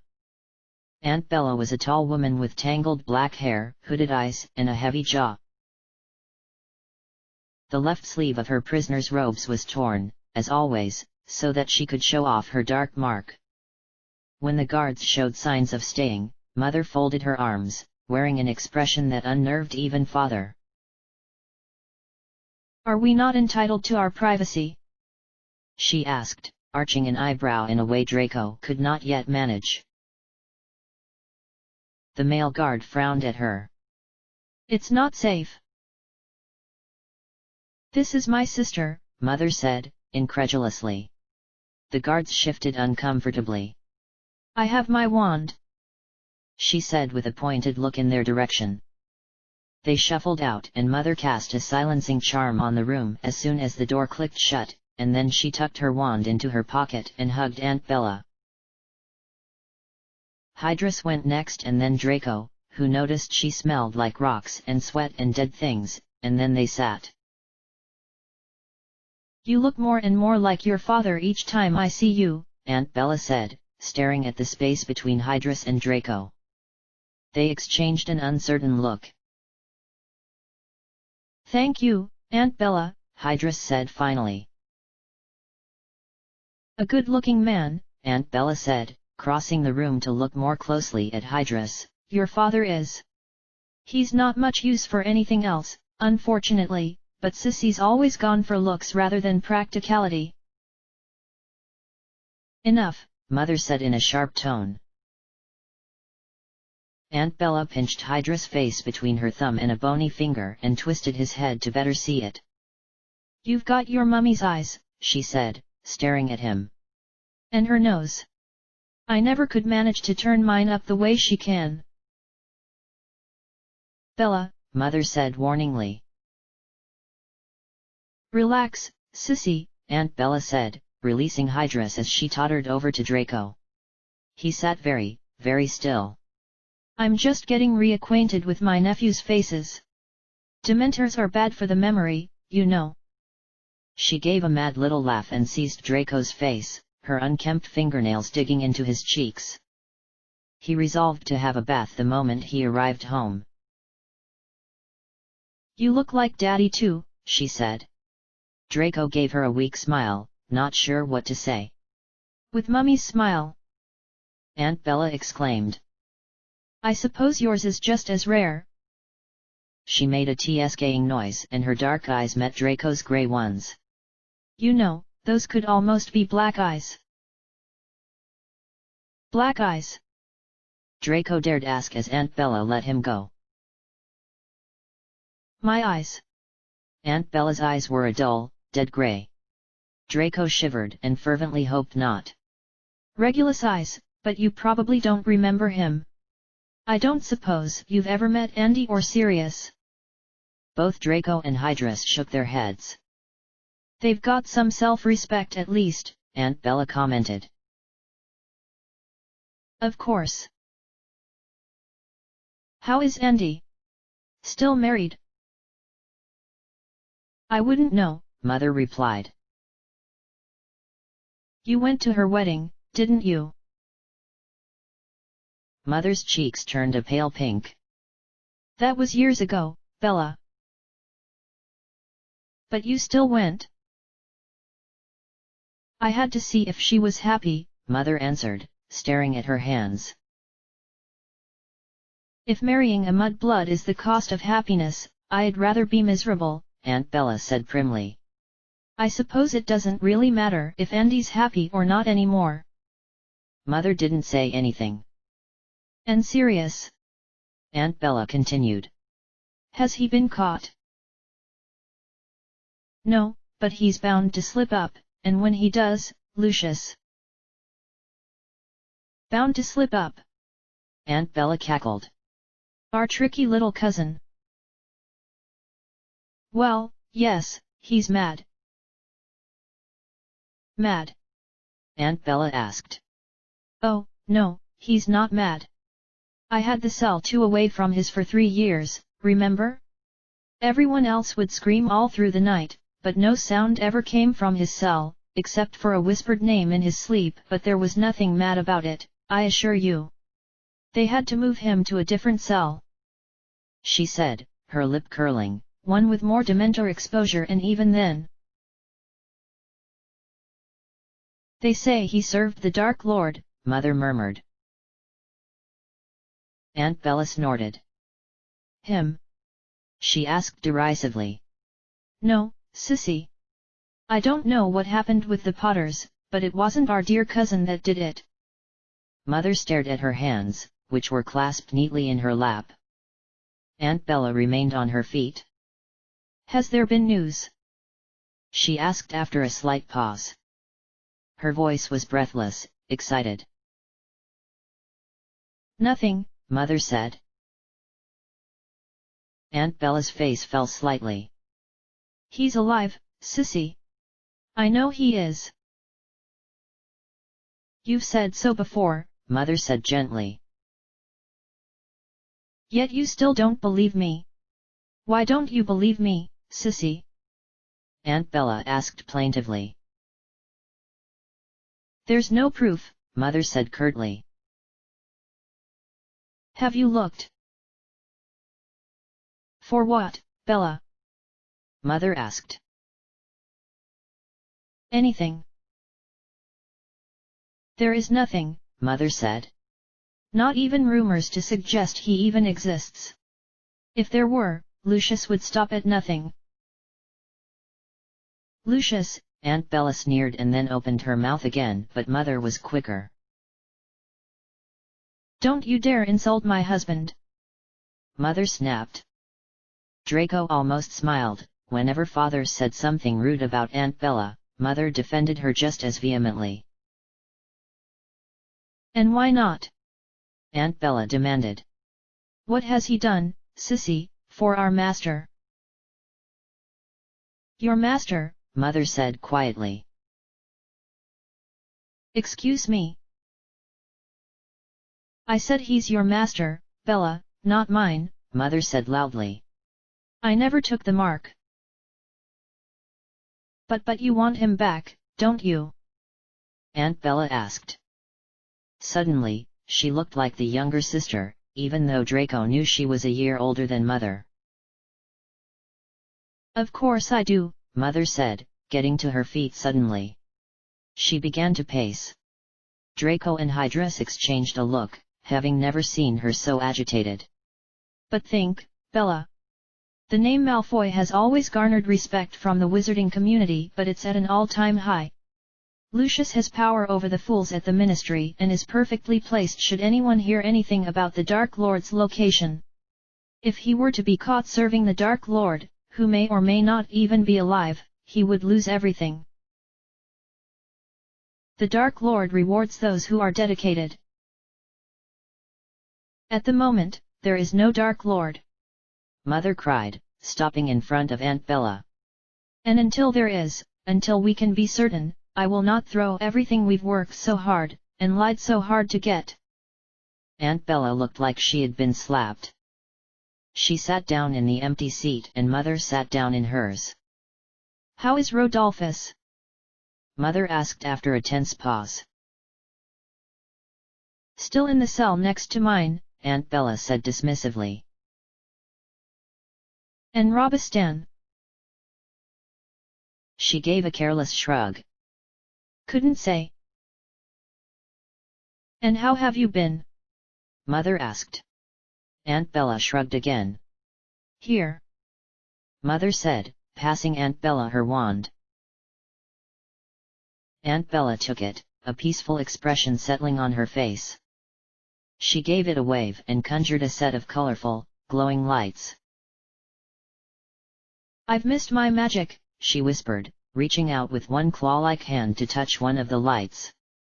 She waved Mother's wand again and they vanished. She seemed to struggle for a moment and then reluctantly passed the wand back. "Thank you." Mother inclined her head as she pocketed it. Aunt Bella sighed noisily and said, "And thank you for this too, Sissy." Mother gazed around the interview room and inclined her head again. "I still hate the thought of you trapped in here, Bella, you know that. Anything I can do to make it easier."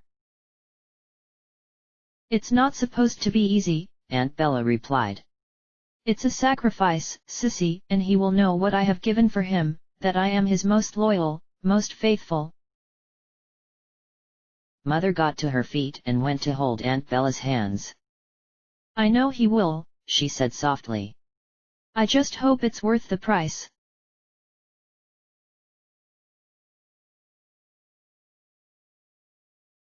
Harry held out a piece of bacon. The owl, he and Padfoot had named her Hedwig, accepted it with a hoot and let him detach the prophet from her leg. Harry unrolled the paper and scanned the front page, stroking the owl with his other hand. She was still quite downy, but her head was now more white than grey. His eyes widened and Hedwig hooted indignantly when the petting stopped. "Apparently I'm dead," Harry told the stirring, sleeping bag-encased lump that was Padfoot. "Oh," Padfoot said sleepily, trying to flatten his tousled hair. "They're holding a memorial service at Diagon Alley for me tomorrow morning." "What's the date today?" 16th, Harry said, checking the paper byline. "Exactly 2 months, Padfoot mused. "Does this mean they've stopped looking?" "No, Lucius Malfoy's still recruiting on page 3. He's paying for any information and offering 1,000 galleons to anyone who finds us." "Bastard! Now we'll have all the lowlifes looking too." Harry sighed and turned the page. "Oh, wait, I can't be dead, it says here we were at last night's Cannons game." "Who? Who won?" "Not the Cannons," Harry said, apologetically. "Damn," Padfoot said, looking unsurprised. He yawned again and stumbled over to join Harry at the table. "What's for breakfast?" "I made bacon and eggs," Harry said. "I could go for eggs," Padfoot admitted, glancing at Harry's half-full plate. Harry shielded his breakfast with an arm and used the other one to point at the stove. "Get your own." Hedwig stole a lump of bacon off his plate, clicked her beak and flew across the room to perch on the mantel. Padfoot chuckled. "Do you want tea or juice or anything?" "Juice sounds good," Harry said hopefully. Padfoot flicked his wand and a bottle of juice came soaring out of the pantry to land in front of Harry. Glasses from the cupboard followed half a second later. "Thanks," Harry said, pouring himself a glass. "Do you want one too?" "Yes, thanks," Padfoot said, his voice muffled. He had retrieved a fork and was eating straight from the fry pan. Harry sipped his juice and flipped the page. "The minister's retiring early," Harry said. Padfoot came to read over his shoulder. End of the month, Padfoot murmured. Bet the ministry loves that, they've only got a week and a bit to choose a successor. He made a face. The prophet needs to get their priorities straight. The minister's retiring and yet the front page is dedicated to us. Poor Bagnall's been shunted to page 7 and doesn't have as much as a photograph to thank her for 9 years of hard work. Was she a good minister? About as good as they come. Cornelius Fudge is going to be a joke. Who? That's who the papers say'll be next, Padfoot said, grimacing as he tapped the article. Him or Dumbledore, and Dumbledore won't take the position. Do you know Fudge? I did. He was with the Department of Magical Accidents and Catastrophes when James and I were going through the Aura training program. Nice enough bloke, but he's... I dunno. Just... I wouldn't have picked it. Who do you reckon it should be, then? Harry asked, scraping the last few scraps of egg onto his fork. Padfoot thought for a moment. All I know of the current ministry is what's been in the papers these last 3 weeks, he warned. But I'd have to say either Kingsley Shacklebolt, he's an Auror and an Old Order member, or Amelia Bones. They'd never be picked though. Why not? Too young. Kingsley went through a few years before I did. He graduated at the end of my 3rd, wait, no, he was with Gid and Fab. End of my 4th year. He amended. He spent a few years traveling and then came back. We did the Aura training program together. Amelia was the year below us. She went through with Marlene, Frank, and Alice. More Order members? Harry guessed. Padfoot nodded. Harry opened his mouth to ask about them, but from the grim set of Padfoot's mouth knew it could be nothing good. He sipped at his juice instead. The two headed upstairs, after Harry coaxed Creature into doing the dishes, into what had been the dining room. Padfoot had shrunk the table and chairs and put them in the dresser for safekeeping, effectively clearing the floor space. He had also added cushioning charms to the walls, windows, floor, and ceiling to absorb any stray spells that they might need to cast. In one corner was a cauldron and a bookcase, loaded with potions, ingredients, and various books on spells and brewing. Harry hoped it would be wand work today. In the week or so he had had his wand, Padfoot had been teaching him less history and less potions and had been trying to teach him basic charms and the theories behind them. He thought, a little dejectedly, that he was probably overdue for one of the less interesting lessons. Padfoot, however, said, "Can you light up your wand for me?" Harry drew his wand. This was one of the first spells Padfoot had taught him and he was fairly confident about using it. "Lumos," he said. A bulb of light flashed out, illuminating the room in blinding white. Harry flinched. "Nox." The light vanished and the lamps on the walls extinguished. Padfoot relit the lamps with a wave of his own wand. "Not bad," he said. "Try for a bit more control though. Less light, and hold it." Harry nodded. "Lumos," he said again. "Dim it down," Padfoot yelped, covering his eyes. "Sorry, sorry." The wand tip dimmed slowly until it was emitting a faint white glow. "Better," Padfoot said approvingly. "Now, try to put it out without doing the lamps." Harry grinned sheepishly. "Nox," he said. The light disappeared. "Excellent," Padfoot said. "Could you feel the difference?" "No," Harry said. "But I could see it." Padfoot chuckled. "Fair enough. There's another charm, Reparo. The fixing one. Padfoot had done that so many times since they moved in that Harry was fairly sure he could mimic the incantation and wand movement perfectly. Have you tried it? Harry shook his head. Go on then. There's nothing to fix in here. Rubbish, Padfoot said, glancing around quickly. Diffindo. The curtains severed and fell in a dusty heap. Fix that, Padfoot said while Harry laughed. Reparo, Harry said tentatively. There was another puff of dust but nothing more.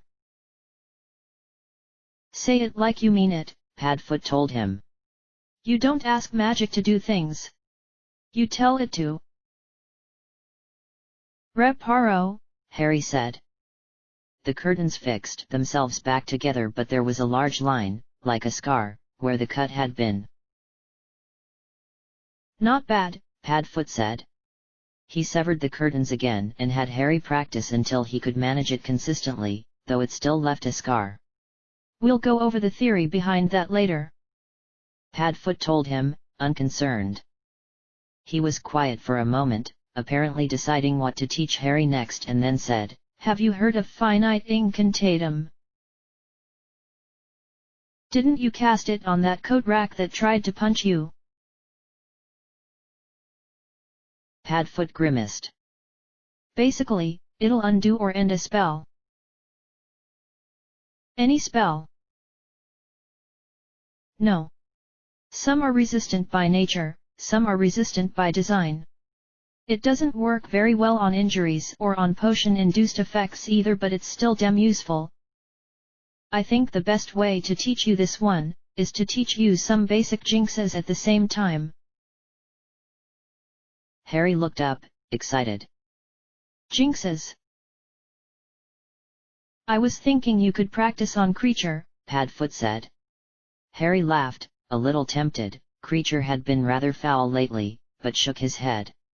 I thought as much, he said wryly. I'm prepared to sacrifice my own short-term well-being in order to give you a living target.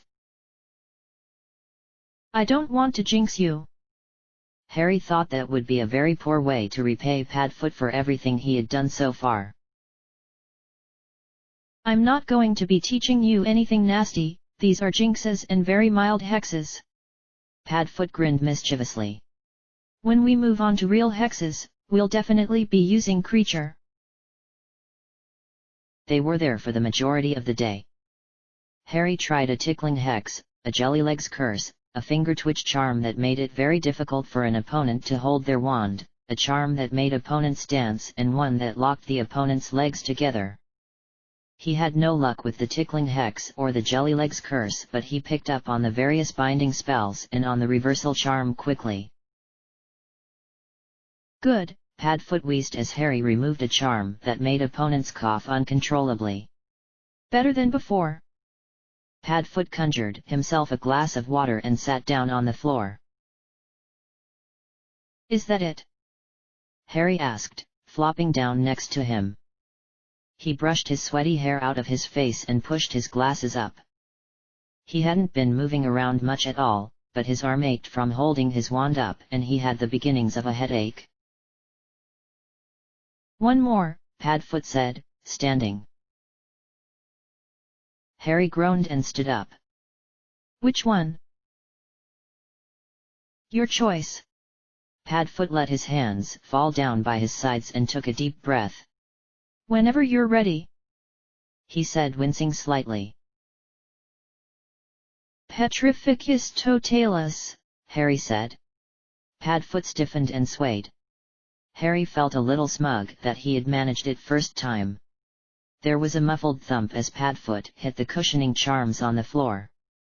Finite incantatum, he said.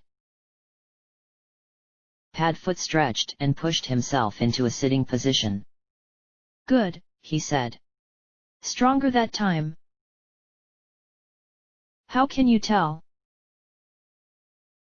It's tighter. Weaker body binds are elastic, they give a little if you push and some even break if you can get your magic between you and the spell. That one had less give than the others, less space for me to get my magic in.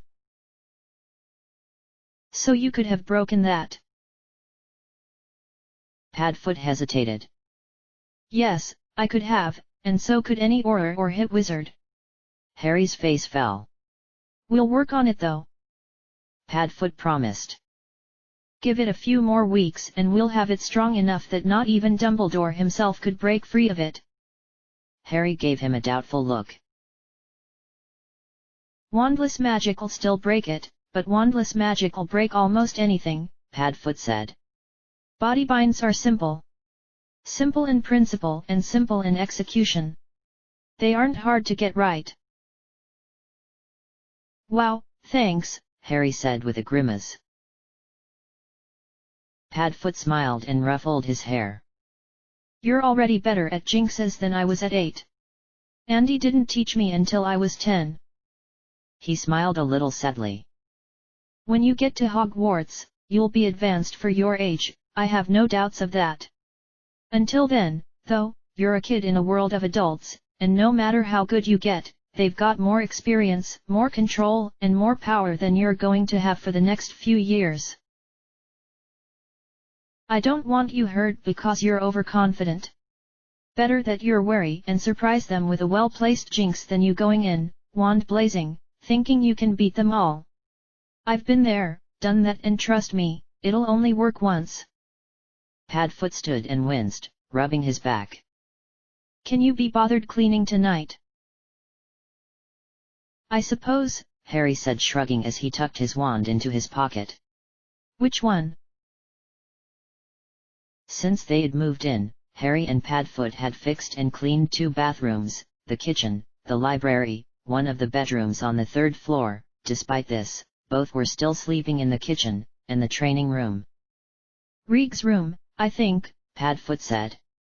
We can get you settled in properly. Harry beamed, excited at the prospect of having his own room. It wasn't that he particularly minded camping in the kitchen with Padfoot, but he had never had a bedroom before. His excitement petered out a moment later. He had only been in Regulus's room 2 or 3 times, but he knew it was very large and very, very dusty, and was probably going to take a considerable amount of time to clean. Padfoot glanced out the window at the sky. It was a pale purple and getting darker by the minute. Creature! Crack! We're going to head upstairs in a moment. Could you have dinner ready for us in about an hour? Padfoot glanced at Harry. Please. Creature's bloodshot eyes flicked between the two of them, and he appeared to choke on an insult. Padfoot had forbidden him from saying anything rude, though he still managed on occasion, and then he vanished with another crack. Padfoot turned to Harry. I'll race you upstairs, he said, grinning. What? Now? Harry asked as the shaggy, black dog dashed out of the room. Cheater! Harry called after him. Creature! Crack! Can you apparate me upstairs? To Regulus' room? Harry asked. Please. Creature gave him a peevish look but held out his bony arm without complaint. Thanks. Harry said, grasping it. The room distorted. He was being tugged, stretched, condensed, and twisted all at once, and then Regulus' dark room materialized around them. Thanks, creature, Harry gasped. The elf cast a fearful look around the room and vanished without another word. I beat you! He heard Padfoot shouting from out on the landing. Beat me? Harry asked, pulling open the door. Padfoot whipped out his wand, swearing all the while, and then slumped when he saw Harry standing there, staring at him in awe. Even Uncle Vernon hadn't had such a comprehensive vocabulary. Padfoot scowled. You're not to use any of those words or I'll scourgify your tongue. And how did you get up here? You were behind me. Creature, Harry said, grinning. And you call me a cheater? Padfoot grumbled, walking into the room. He waved his wand and the lamps on the walls lit. Harry stared. The room was bigger in the light, and all the more ominous. The lights were casting distorted shadows on the walls. The dark green curtains were moth-eaten but effectively blocked all but a thin beam that shone onto a painted black family crest. Below that was the bed, perfectly made with a dull grey cover and matching pillows. Harry stared around. The slightly open wardrobe revealed meticulously folded clothes and the desk and bookcase were neatly organized. Very neat, Reg, Padfoot said, following his gaze. You're one to talk, Harry said, his voice almost a whisper. Padfoot grinned.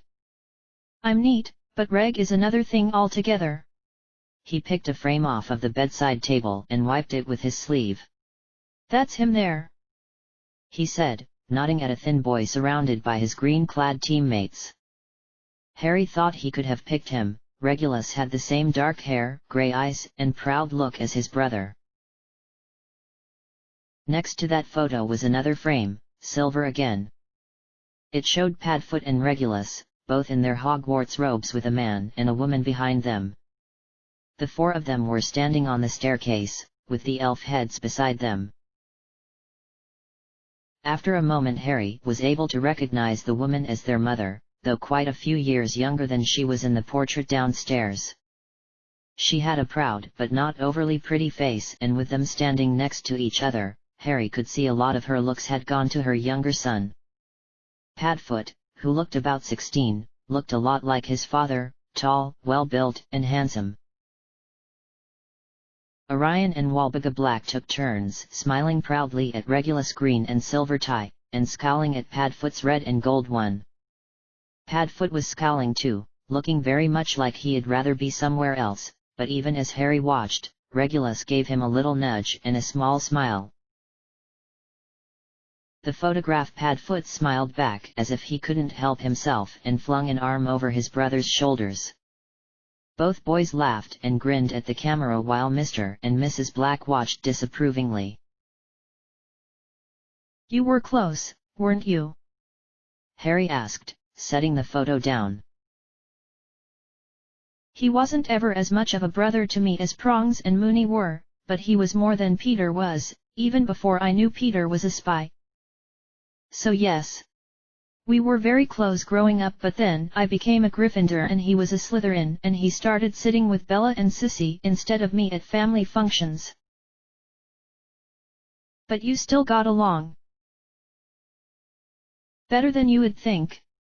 It wasn't always easy, more often than not I wanted to hex his Slytherin arse, but we managed. I stayed in contact with him after we left school, which is saying something, I suppose.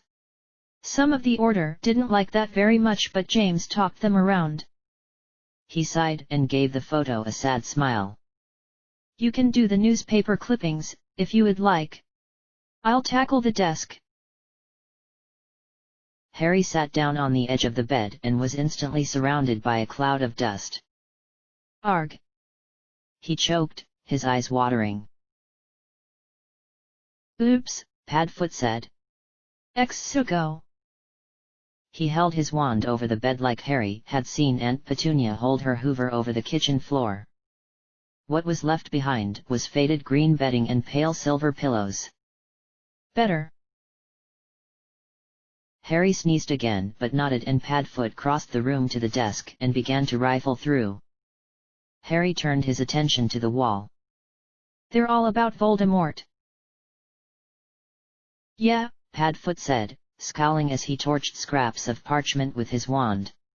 That's not all of them either, I ripped them all down when I was 14 and tore them into tiny little pieces. Harry scanned the walls and shivered. Man disappears, family found dead, mysterious wizard gathering followers were common titles. Others were more specific. Anything interesting? Padfoot was leafing through a huge book titled Nature's Nobility, A Wizarding Genealogy. Harry squinted at the faded clippings. This one's about the deaths of a Mr. and Mrs. Smith. One about Helen Meadows and Alexander McKinnon, and two about Dorcas Meadows, one about a messed-up assassination and one about her death. Harry checked the dates. About a month later. Dorcas, Padfoot said softly. You knew her? Of course. She was in the original order with me and your mum and dad.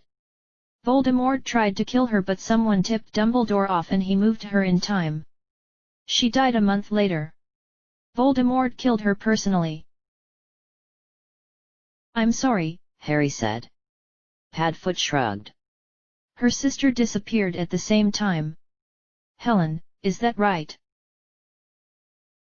It must be. She wasn't a part of the order, so I never met her. She died too. Vanished, it says here. Just like Dearborn, Padfoot murmured. They found her partner's body. It says here his name was Alexander McKinnon. Padfoot sighed heavily. I remember Alex. I remember all of the McKinnons. All of them. Alex had a brother, Simon, and a sister. Marlene. Curtis and Patricia were their parents. Curtis was killed, then Alex, and then the rest of them died just after your first birthday. He shook himself. What else is there? Harry read the next article and froze. Harry. Mum and Dad, Harry whispered. End of chapter. Chapter 9, The Flo Fiasco. What? Padfoot said, dropping Nature's Nobility, which landed with a thud. That's not possible. Reg died first. Not that. Something about an attack on their home. Harry said. On Potter Manor. Harry nodded. A few days after Curtis McKinnon's body was found, according to this. That's right, Padfoot whispered. Merlin, we were so lucky. What happened? Reg came over. We fought about something, I don't remember what, it probably wasn't important. Padfoot smiled guiltily. I was in such a foul mood I spent the rest of the day throwing furniture around my flat. Prongs and Mooney were worried because I hadn't been answering their fire calls. I shouted at both of them when they showed up, so Mooney set about making tea and James left and came back a moment later with you were only a few weeks old, and Lily. He smiled. You could always cheer me up. All of us, actually.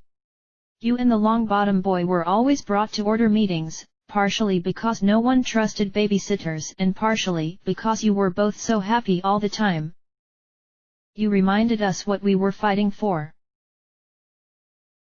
Anyway, your mum and dad were just about to leave, Peter was supposed to be visiting, when Dumbledore showed up on the verge of tears and said there had been an attack on the manor and they were missing. Lily comforted him, poor bloke just about died when he saw them sitting in my living room, and James alternated between making jokes about the whole thing and discussing which hexes to use on the bastards when he next saw them. So what happened? You stayed at my flat with Remus while James, Lils, Dumbledore, and I went back to the manor and packed up your things. Dumbledore moved you into one of the spare teachers' rooms at Hogwarts and you lived there until you moved to Godric's Hollow. Harry nodded. And we lived there until Halloween, he finished in his head. It's strange. What is? To hear about all of this. Even though I was there, I was too little to remember anything. Padfoot picked up the copy of Nature's Nobility and waved it at him. Of course you were only this big. Harry stared at the scrap of paper which had just fallen out of the book.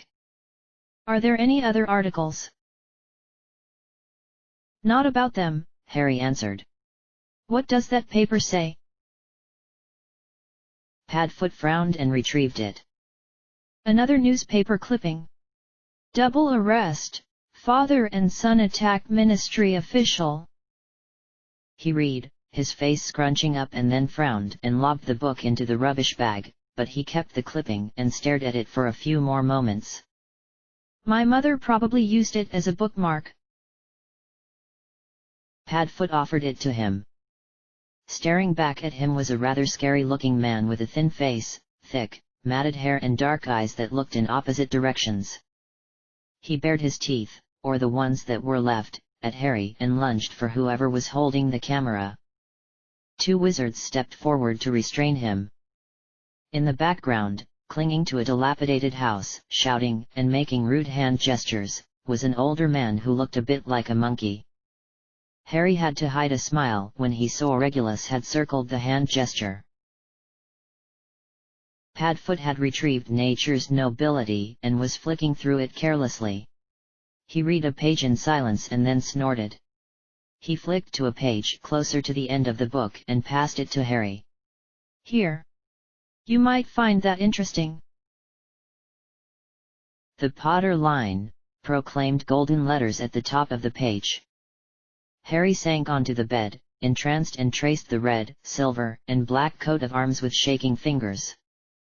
Around the edges of that were golden words that formed a triangle. Padfoot. Padfoot was frowning at the clipping about the arrest. What does autorut viam invenam aut faciam mean? It's about the only Latin I know, Padfoot said with a wry smile. I'll either find a way or make one is the rough translation. It suited James perfectly, I assure you. Harry smiled and reread the words several times to commit them to memory and had a quick read of the Potter family's history. Are we keeping it? He asked when he was bored. The book? Nah, we've got about 5 in the house. Harry lobbed it into the rubbish bag and went to join Padfoot by the desk. Could you sort through these? Padfoot asked. What do I do with them? If they sound interesting, keep them. If not. Padfoot jerked his thumb in the direction of the rubbish bag. Padfoot, still holding that paper clipping, wandered over to sit on the bed and look at the articles there. Harry sat down amidst a pile of books. Past ministers, the infamous and the inspiring went into the rubbish bag, but the rest of the books were fairly interesting. Most potent potions looked complicated and rather dark. The pictures in particular made Harry cringe, but there were some useful-sounding potions in it. Regulus, for whatever reason, had marked the page of one called Dementor's Draught, which forced the drinker to relive their worst memories and also acted as a slow poison. The drinker would live for up to a year with general lethargy, recurring nausea, and frequent mood changes unless treated. Some even died from it. The book offered no remedies, however. Harry wrinkled his nose and set that one aside. They'd keep it, he decided, but he'd be happy if he never needed to read it again.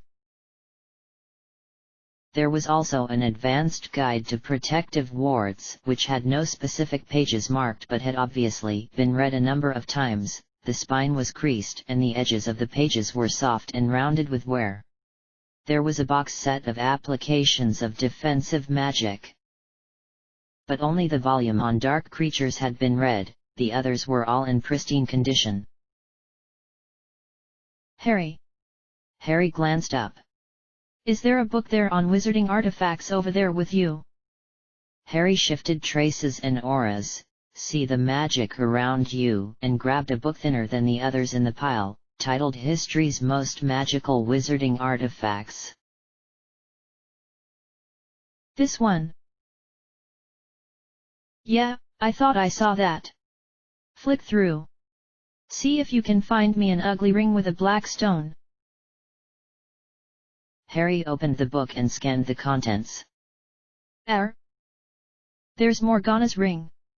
It has healing properties, or something. Nah, that's not it. That's the only ring, Harry said. As far as stones go, there's the Philosopher's Stone and the Resurrection Stone.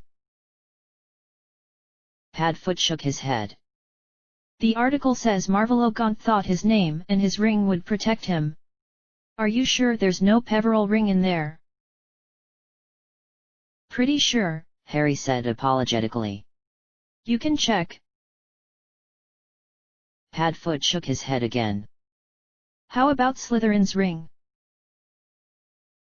Slytherin only had a locket, Harry said, opening to the locket's page. Padfoot made a face and held up the clipping of the old gaunt making hand gestures. I thought Reg had circled the ring, he said. Only then did Harry notice the man was in fact wearing a ring, just as Padfoot had described, ugly with a black stone. It seemed like something he would do. More so than him circling the hand gesture anyway. Maybe we were more similar than I ever thought. Crack. Dinner. Padfoot and Harry exclaimed happily as Creature appeared, holding 2 bowls of soup. French onion? Harry asked hopefully, setting the book aside. Creature bobbed his head. Creature knows the brat is partial to it. Thanks, Harry said, accepting a bowl and a spoon from the elf. I've told you not to call him brat, Padfoot growled. Creature froze. Call him Harry or Master. I don't mind, Harry said, trying to avert another round of pointless bickering. Padfoot rolled his eyes. Harry glanced at Creature, but the elf didn't look back. He was staring at the book next to Harry, the one with the picture of the locket, and wearing a horrified expression. Creature! Creature made an odd shrieking sound, shoved the second bowl at Padfoot and disapparated. Padfoot waved his wand at the spilt soup. Mad elf, he grumbled. Harry was inclined to agree. Creature was elusive after that. Weeks passed and April became May, and even then he rarely spoke, even to insult them, and he spent the majority of his time skulking around in the drawing room on the first floor, polishing the cabinets and mumbling to himself. He's cracked, Padfoot was prone to saying, every time either of them poked their head in to check on him.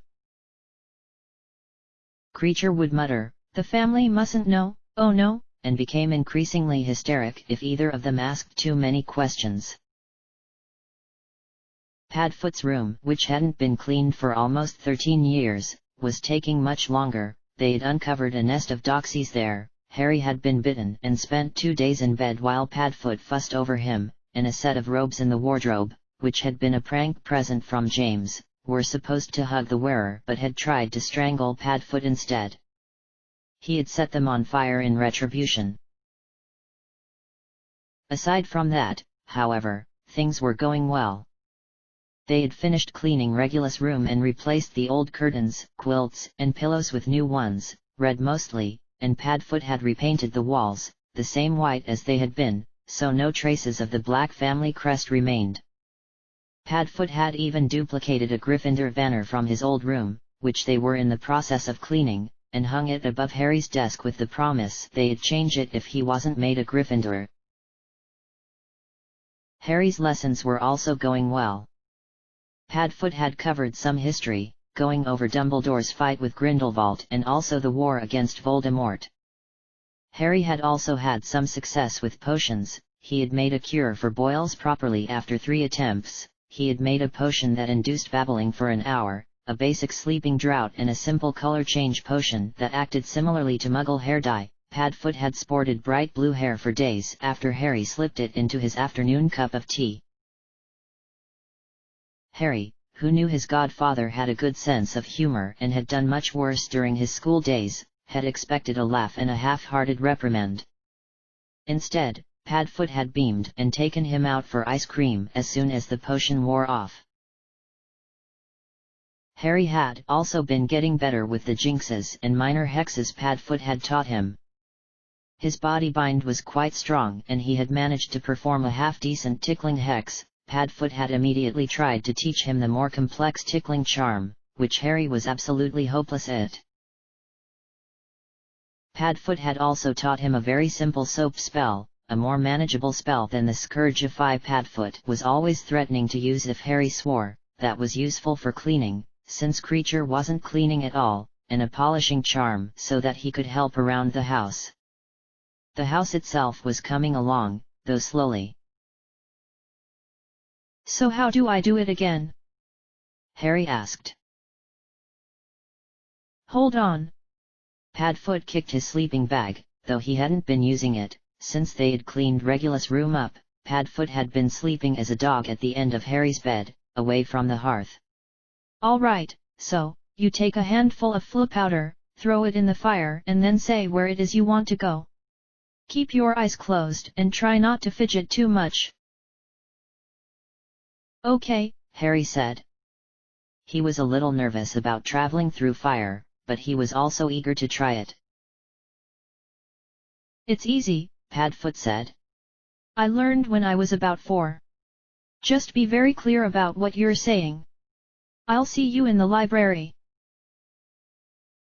Harry nodded again. Padfoot grinned and held the little pot out to him. Harry took a handful and tossed it in the fire. The flames flared green. Padfoot nodded. Harry stepped into the grate and immediately breathed in a mouthful of hot ash. Libraary, he coughed. Padfoot made a grab for him, but Harry was already being pulled. He was spinning and the fire was roaring around him, blinding green and hot, but it wasn't burning him. He squirmed and knocked his knee against something hard, and then his elbow. How long is this going to take? Harry wondered. Surely getting upstairs should only take a few seconds. Suddenly the green was gone and he was falling. He threw his arms out in front of him to stop his fall and felt his left wrist crack. His glasses flew off his nose. Tears sprung into his eyes, blurring his vision more than usual, and he sat up, cradling his hand. He was still very dizzy and his knee and elbow hurt, but they were nothing compared to his throbbing wrist. His ears were still ringing. Hey, kid! Are you all right? I hate the flu network, Harry muttered, wiping his eyes. Then he froze. That wasn't Padfoot's voice. And the library was carpeted, not hardwood. He wiped the last of the tears away and looked around. He was in a dark, smoky room filled with people. The roaring sound was still there, but now Harry realized that was people talking. Some part of him recognized the leaky cauldron. This isn't the library," he heard himself say. And then what had happened sunk in. He hurriedly smoothed his fringe down to hide his scar and, upon finding them, stuffed his glasses into his pocket. "Do you think he's concussed?" 2 pairs of hands pulled him to his feet. "How am I supposed to know?" a girl asked. "Ron, go get Mum." "You get Mum," another boy's voice answered. "Don't worry about it," Harry said quickly, unable to see them without his glasses on, but unless he was going mad, he thought he could see a lot of red. "I'm fine." "Then why are you holding your wrist?" the girl challenged. "I'm fine," Harry said again. "I'm going to be late." "Where are you going?" one of the boys asked. "To meet my dad." "Where is he?" "Flourish and blots," Harry said. "He's picking up my school books. Mum sent me to help him." Are you going to Hogwarts? The girl asked wistfully. Yeah, start this year, Harry said. Us too. Two of the boys said in unison. Harry winced. What house? Dunno, Harry said. I really have to go though. Thanks again. Bye, the girl and one of her brothers said. See you at school, the other two said. Harry, still cradling his wrist, managed to find his way to the door and out into the little courtyard that led to Diagon Alley. As soon as he established there was no one there, he jammed his glasses back on, pulled his wand out, checked his pockets for money, he had a sickle and a few nuts, and evaluated his options.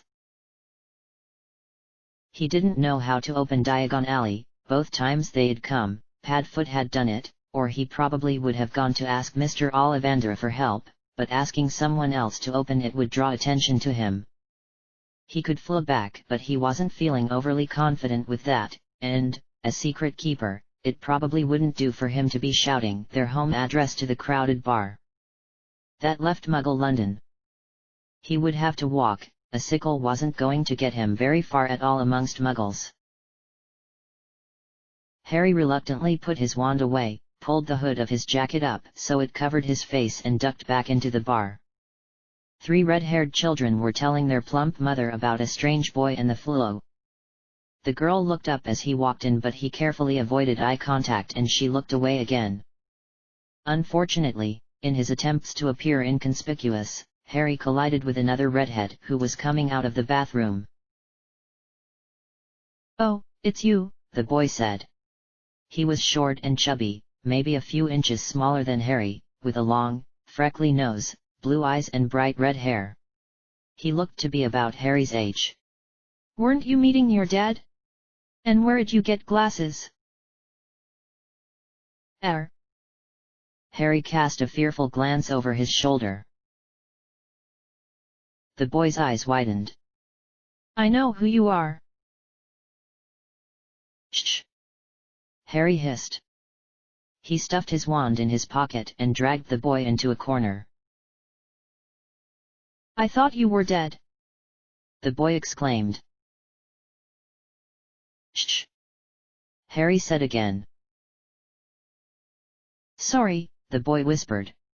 He looked at Harry. This is so weird. I was never here, Harry said, desperate. Please. All right, the boy said. Don't get your wand in a twist. Thanks, Harry said, relieved. No problem.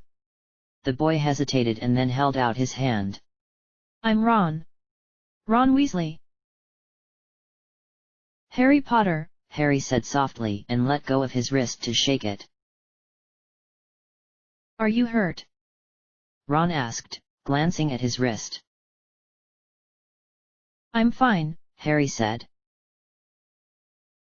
I could ask, Mum's just over there if you want. It's fine, Harry said again. Really? Ron glanced at his wrist again but didn't say anything more on the topic. Why are you here? He asked instead. Did you escape? No, Harry said a little coolly. I got lost in the fluo. My brother George did that once, Ron said with an easy grin. Fred was doing his nut. I thought he might marry the little old witch that brought him back, he was so happy. Who are? Harry asked, momentarily distracted from his own troubles. My brothers. They're over there. Harry had a surreptitious look over his shoulder at the twin boys sitting at the table with their mother and sister. The sister kept glancing in their direction, nervously, but every time Harry met her eyes, she turned around again. He was just grateful she had the sense to stay quiet. Ron frowned suddenly. Are you really going to Hogwarts this year? He asked. Or did you just say it so we'd leave you alone? But Harry never got to answer. A woman at the bar turned around curiously and spied the pair of them. She looked at him for a moment and then her eyes widened and she let out a shriek and slopped her drink all over herself.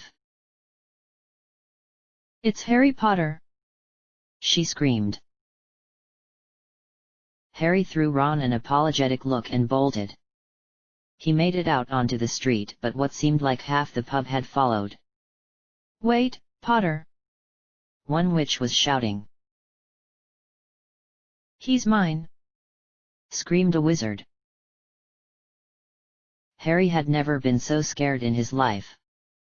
He ran past a muggle couple and was almost hit by a woman on a bicycle as he bolted across Charing Cross Road. He couldn't even get to his wand because he was supporting his wrist. "Potter! Did someone, Harry?" a man in torn jeans asked as he ran past. Harry ignored him, but he heard the man start to run too. He ducked down a side street between a shabby inn and a Chinese restaurant and then around another one, which took him to a high-walled courtyard behind a bar. He glanced down 2 alleys trying to guess which one would get him out of there and in the end headed left. His followers had their wands out and were trying to stop him. Harry felt fear twist his insides as he turned another corner, but there was something else there too, besides fear. Something warm, something alien yet familiar all at the same time. Magic, Harry realized. But how am I supposed to use it? Accidental magic had always been just that, accidental. "Potter, come here!" bellowed a woman. Harry gathered the magic he could feel building and prepared to use it. "Stupefy!" one wizard shouted. He was forced to turn another corner and ran straight into a rubbish bin. It fell over with a loud bang and Harry landed on his wrist again with a shout of pain. His magic vanished. He heard footsteps and fumbled for his wand but couldn't get it before a pair of torn jeans walked into his line of sight and a sandy-haired man knelt down beside him. "Are you hurt?"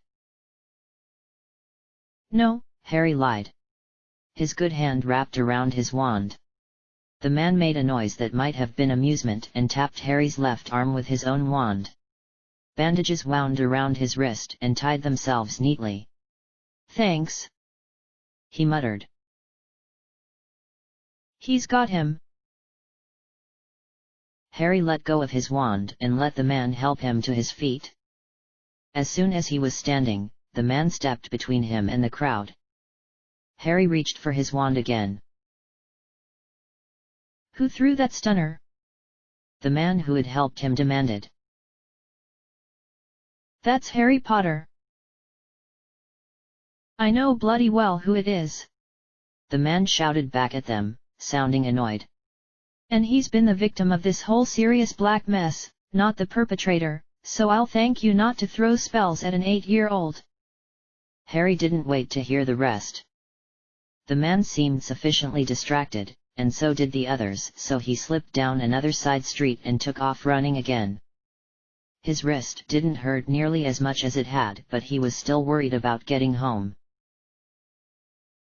He followed the alley to a busy street that Harry thought was Shaftesbury Avenue. He pulled his hood up again and slipped into the crowd. Aunt Petunia had always told him to stay where he was if he got lost, but he was fairly sure that advice was only useful if the person looking for him had a vague idea of where he was. Besides, if Padfoot couldn't find him, neither could the other witches or wizards. He walked a short distance from a young, dark-haired woman, close enough that anyone else would mistake them for family, but far enough away that it wouldn't unnerve her, the way he had used to do when he was younger. He'd like to pretend he wasn't related to the Dursleys, if only for a few minutes. He wasn't quite sure where he was going and he wasn't thick enough to start asking for directions to Grimmauld Place, so he just walked, trying to put as much distance between him and the leaky cauldron as possible.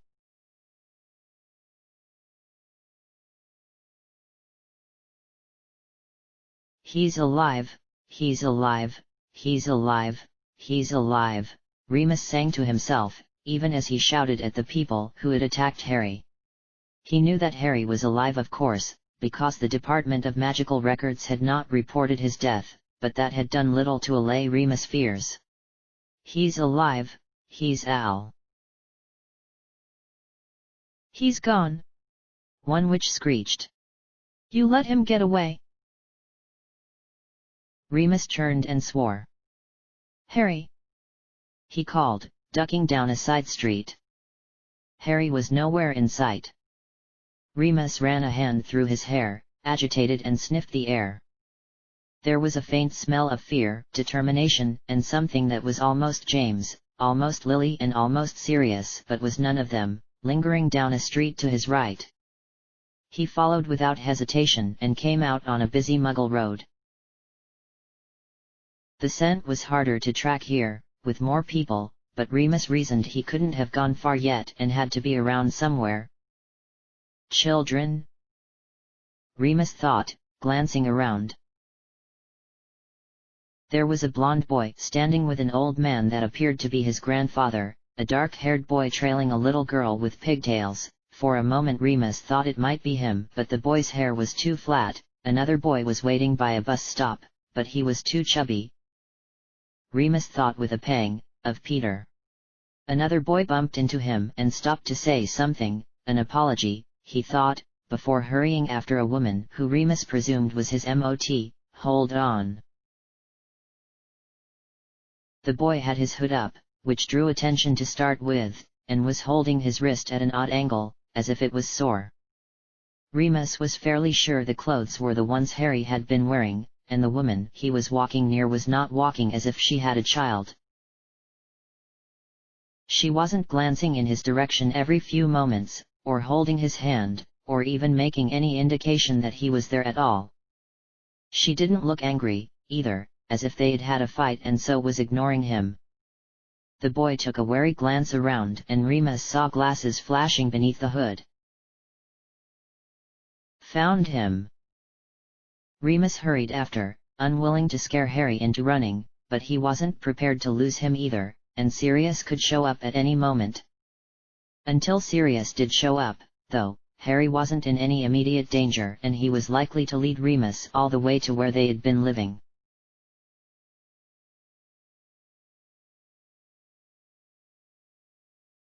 Harry's mother vanished into a bakery, so Harry picked another parent figure, a short, balding man, this time, and followed him instead.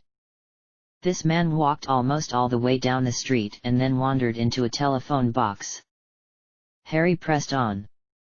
He wasn't sure how long he had been walking, but he found himself on Charing Cross Road again, and he was fairly sure he knew his way from there to King's Cross Station. He joined the end of a line of school kids who had just got off a bus. The teacher was talking to one interested boy at the front, but everyone else was talking amongst themselves and no one seemed to notice Harry. He threw his hood off, their jumpers were a bright blue and his jacket was green, but it was close enough.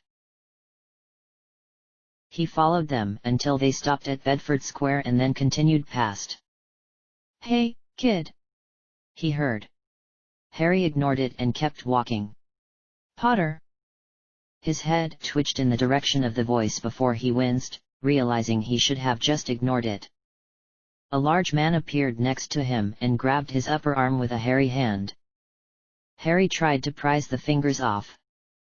"None of that, now," he said. "You're gonna buy me a new house." "I've only got a sickle," Harry protested, struggling. The man snorted. "Malfoy's got a bit more and a sickle for anyone that brings him you." "Let me go," Harry said. "Nut-ut." "Let go," he yelled. "Is everything all right?" A woman with a large handbag asked, giving them a strange look. "I warned you we'd go home if you was naughty, so don't pretend to be surprised." Harry tried to twist free but couldn't. "If why don't stop fighting, I'll tell your mother," the man shouted. And she's already gonna be plenty mad at you for getting hurt. Harry blinked. The woman seemed appeased and walked away. Now, stop making such a scene, the man said in a low voice. He pulled Harry down a dim side street and started to reach for his wand. Harry twisted free, and this time it worked. He didn't stop to ponder his good luck though, and took off at a run. You little Burke! The man bellowed. Pedis offensio! Harry stumbled and fell. His wrist twinged. He was hauled roughly to his feet by his bad arm. His other arm, however, was free. He grabbed his wand out of his back pocket and cast the first spell that came to mind, not caring that his was a cleaning spell. Sap on 'em! Large, glossy bubbles formed in the man's mouth and stung his eyes. He cursed, using a word Harry'd never even heard Padfoot use, and Harry managed to get free again. He ran down another narrow alleyway, around a corner, and skidded to a stop in front of a dead-end wall.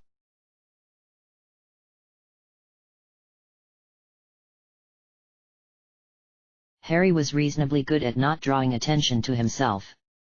Remus had almost lost him a while back, at least until he spotted the green jacket in the midst of all the blue ones. The school Harry had been walking with vanished into a large park, and then a man appeared and grabbed Harry's arm. Remus tore his wand out of his pocket. Harry was struggling and looked frightened, which was a good enough incentive for him to blast this very large, very hairy man back to wherever he had come from, and then a woman was in the way. Remus lowered his wand. She exchanged words with the pair and moved away, giving him an odd look as she passed. The man dragged Harry into an alleyway.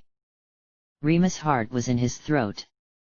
He broke into a run, but something, approaching from the other direction, beat him there. It was a dog. An enormous bear-like dog with shaggy black fur. He froze, but it didn't seem to have noticed him. Remus forced himself to move faster. He ran around the corner, almost losing his footing, in bubbles, and continued down and around another corner.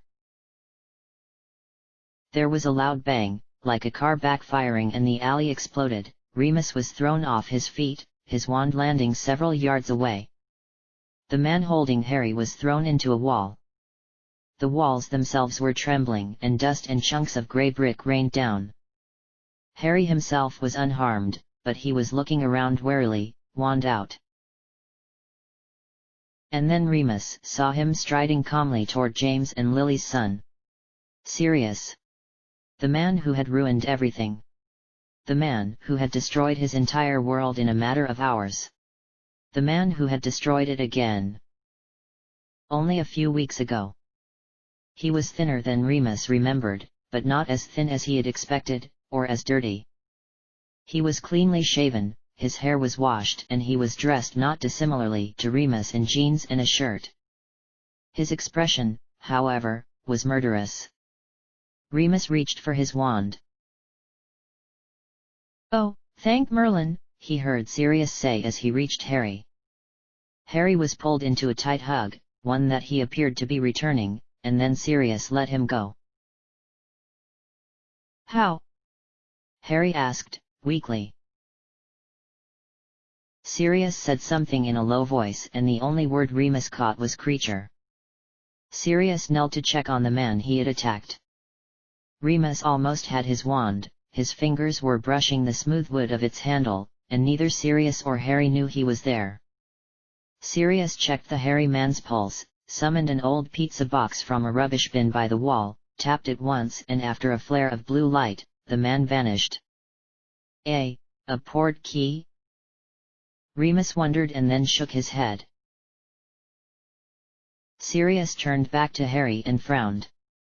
"What happened to your wrist?" Remus heard Harry say something about the flu and held his arm out for Sirius to look at. Remus lifted his wand, and then Sirius said, "Moony." His head snapped up just as Remus disarmed him. Harry jumped and gave Remus a betrayed look. "Moony," Sirius said again, urgently, moving in front of Harry as if Remus was the threat. "Moony, please." The name sent daggers through him, 1,000 times more painful than any full moon. "You don't understand," Sirius said. Remus opened his mouth to say the spell that would kill Sirius, but what came out was, "How did you know it was me? You always do a funny little bow on your bandages," Sirius said, never breaking eye contact. "Moony. Don't call me that." Still, Remus made no move to actually attack. His hand seemed frozen, his wand trained on Sirius's heart. "Remus, then. Please. I know what you think and you're wrong. It wasn't me. It never was. It was Peter." "Don't talk about him," Remus shouted. "You're a traitor." "Peter was the traitor," Harry yelled. "He killed my parents." "Sirius killed your parents, Harry, not Peter. Peter's dead. Sirius killed him and he's going to try to kill you." Harry stepped out from behind Sirius and put himself between the two adults. "I've been living with Padfoot for months," he said, holding Remus' eyes with his own eyes, eyes that were so much like Lily's, "and I'm fine. He isn't trying to hurt me, he's—" "Get out of the way, please, Harry," he said, trying to get a clear shot at Sirius. "No," Harry said. "Harry, move." "No," Harry said again. That's what did it, Harry, who looked so much like James standing in front of Sirius, to protect him, as if Sirius wasn't responsible for everything that had gone wrong in both Harry and Remus' lives, as if he wasn't responsible for the deaths of Lily, James, and Peter. "Dormio," he murmured, and flicked his wand in Harry's direction. It was regrettable, but he couldn't risk Harry getting in the way of something more sinister. He saw that Sirius recognized the sleeping spell. Of course he would recognize it. He and James had used it to get Remus to sleep after full moons, and didn't act to move Harry out of the way. It was for the best, and he seemed to realize that. "I think he cares for him on some level at least," Remus thought, and wasn't quite sure how to feel about that.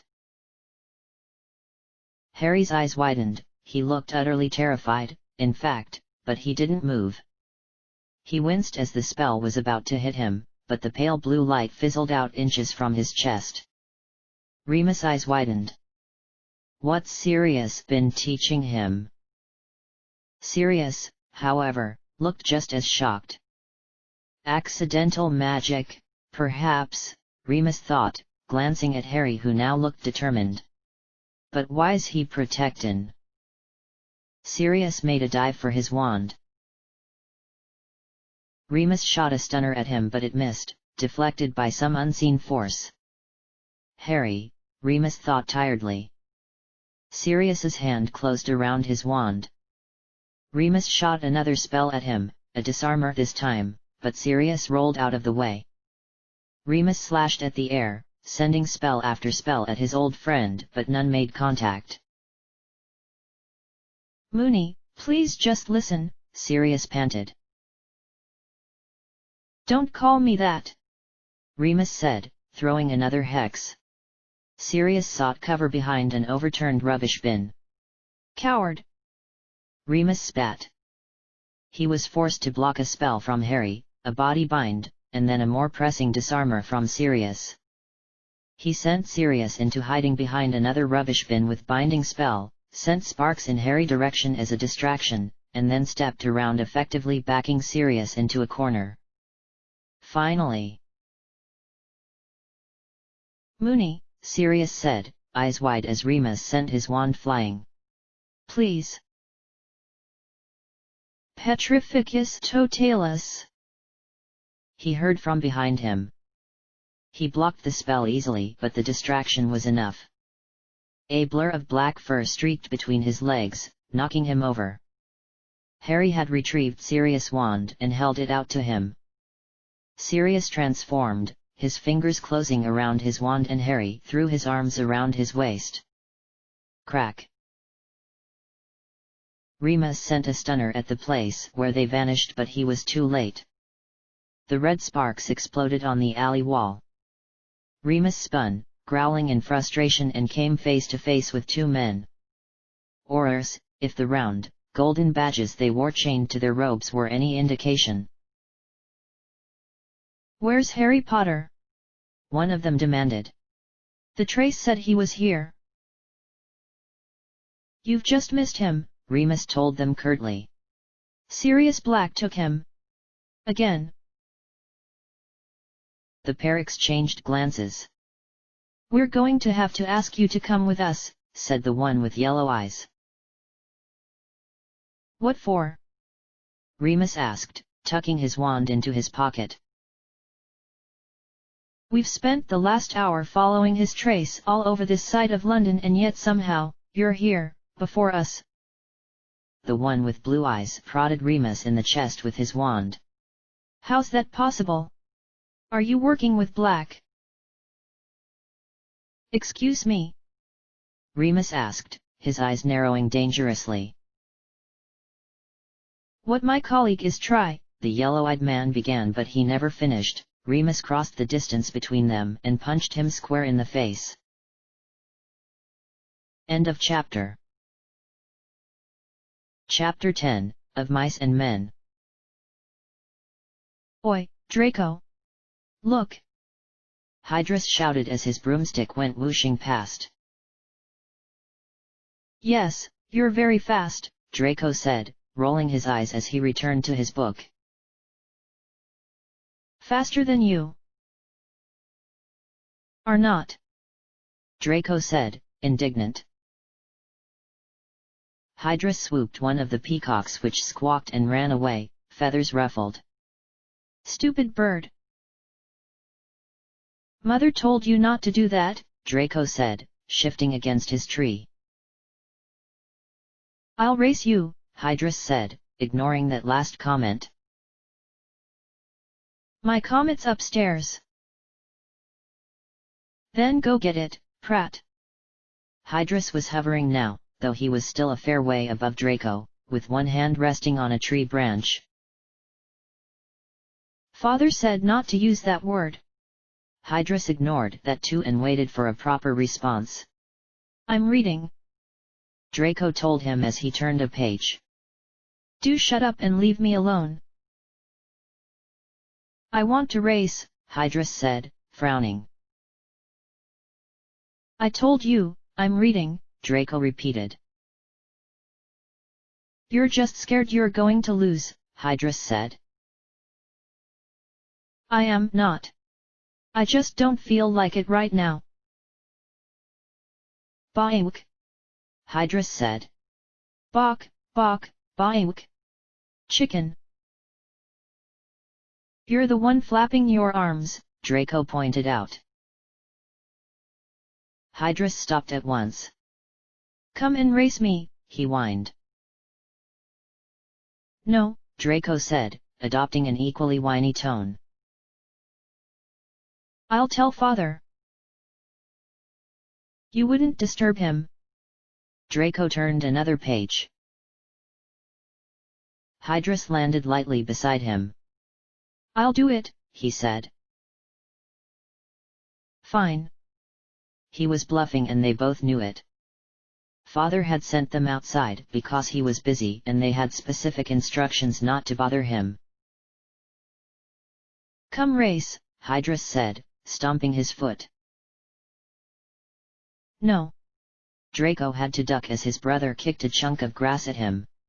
Leaves followed that, and then Hydrus left trainer. "I said no!" Draco shouted, on his feet now. He dodged the right trainer, threw it back, and then Hydrus threw his broomstick. Draco bolted then, before he could find anything heavier, and sought shelter in the branches of a tree in the courtyard. Hydrus appeared a moment later, having reclaimed his broomstick, though not his shoes. His socks were covered in mud. I hope he forgets and trails mud all through the manor, Draco thought darkly, staring down at his brother. Hydras poked his head through the double doors that led back inside and then shrugged, climbed back on his broomstick and zoomed out of the courtyard and back to the main part of the grounds. Thank Merlin, Draco thought, though he made no move to climb down. Maybe I'll just stay here. He opened his book and skimmed through, trying to find his page again. He had had to close it fairly quickly. He had just settled against the trunk when a loud, brassy clang echoed out through the courtyard door. Brilliant, Draco thought darkly. The upstairs hall window, which was only a foot or so above him, flew open and hit the outside wall with a bang that almost made Draco fall out of the tree. Boys! Mother called. Draco sat very, very still. Draco? I saw you come in. Where are you? Draco swallowed. Here, he called. Mother looked down at him, surprised. What are you doing in a tree? Reading, Draco said weakly, holding up his book. Mother watched him for a moment and then smiled slightly. Dobby's busy with me up here, she said. Would you answer the door, please? Yes, Mother, Draco said obediently, trying not to look annoyed. Stupid Dobby. He should be able to leave Mother for a few minutes and do what he's supposed to. He scrambled down, wandered inside through the double doors and then through more double doors into the foyer. Why couldn't they flow, whoever it is? Draco grumbled. He knew the answer though. One did not flow into or out of the manor without Father's leave. The fireplace was charmed to reject anyone who didn't have the right password. Said password changed with Father's whims, and bothered Mother incredibly. Draco had personally seen 3 occasions in the past year where she had set an outdated password and been spat out by the fireplace. Father had slept in the guest rooms those nights. The bell clanged again as he passed a portrait of his great-grandfather Cassius Malfoy. Draco wrenched the door open. Yes, he said. Severus Snape was standing on the doorstep, ready to tug the bell cord again. Draco's eyes widened at the sight of his godfather. Sorry. I didn't realize it was you, sir, or I wouldn't, sorry. One apology was sufficient, Severus said, sweeping past him into the foyer. Yes, sir. Thank you, sir. Draco babbled, closing the door. What are you reading? Severus asked, waving a hand at Draco's book. Magical Theory, Draco said, holding it up. Waffling's book. Yes, sir. A good book, Severus said, nodding his approval. Informative, but not overwhelmingly so if memory serves. Yes, sir. Is Lucius home? Yes, sir. Severus gave him a look that might have been one of amusement. Your vocabulary seems rather limited today, Draco. Yes, Draco felt his cheeks heat. Sorry. No matter, Severus said, smiling ever so slightly. Would you take me to see your father, please? Yes, sir. Severus was definitely smiling now. I think he was in his study. Draco led him up the hall, through the double doors on the right and up another hall. Father! Draco called, knocking on the elegant wooden door. I thought I told you not to bother me, Draco, Father called back sharply. Draco looked to Severus for help. Might I have a word, Lucius? Severus said. The door opened. Leave us, Draco, Father said. Severus nodded a goodbye and followed father into the office. I'm the one that let Severus in, Draco thought, scowling. I should be allowed to hear. Smiling, Draco stomped down the hall and then tiptoed back and pressed his ear to the door.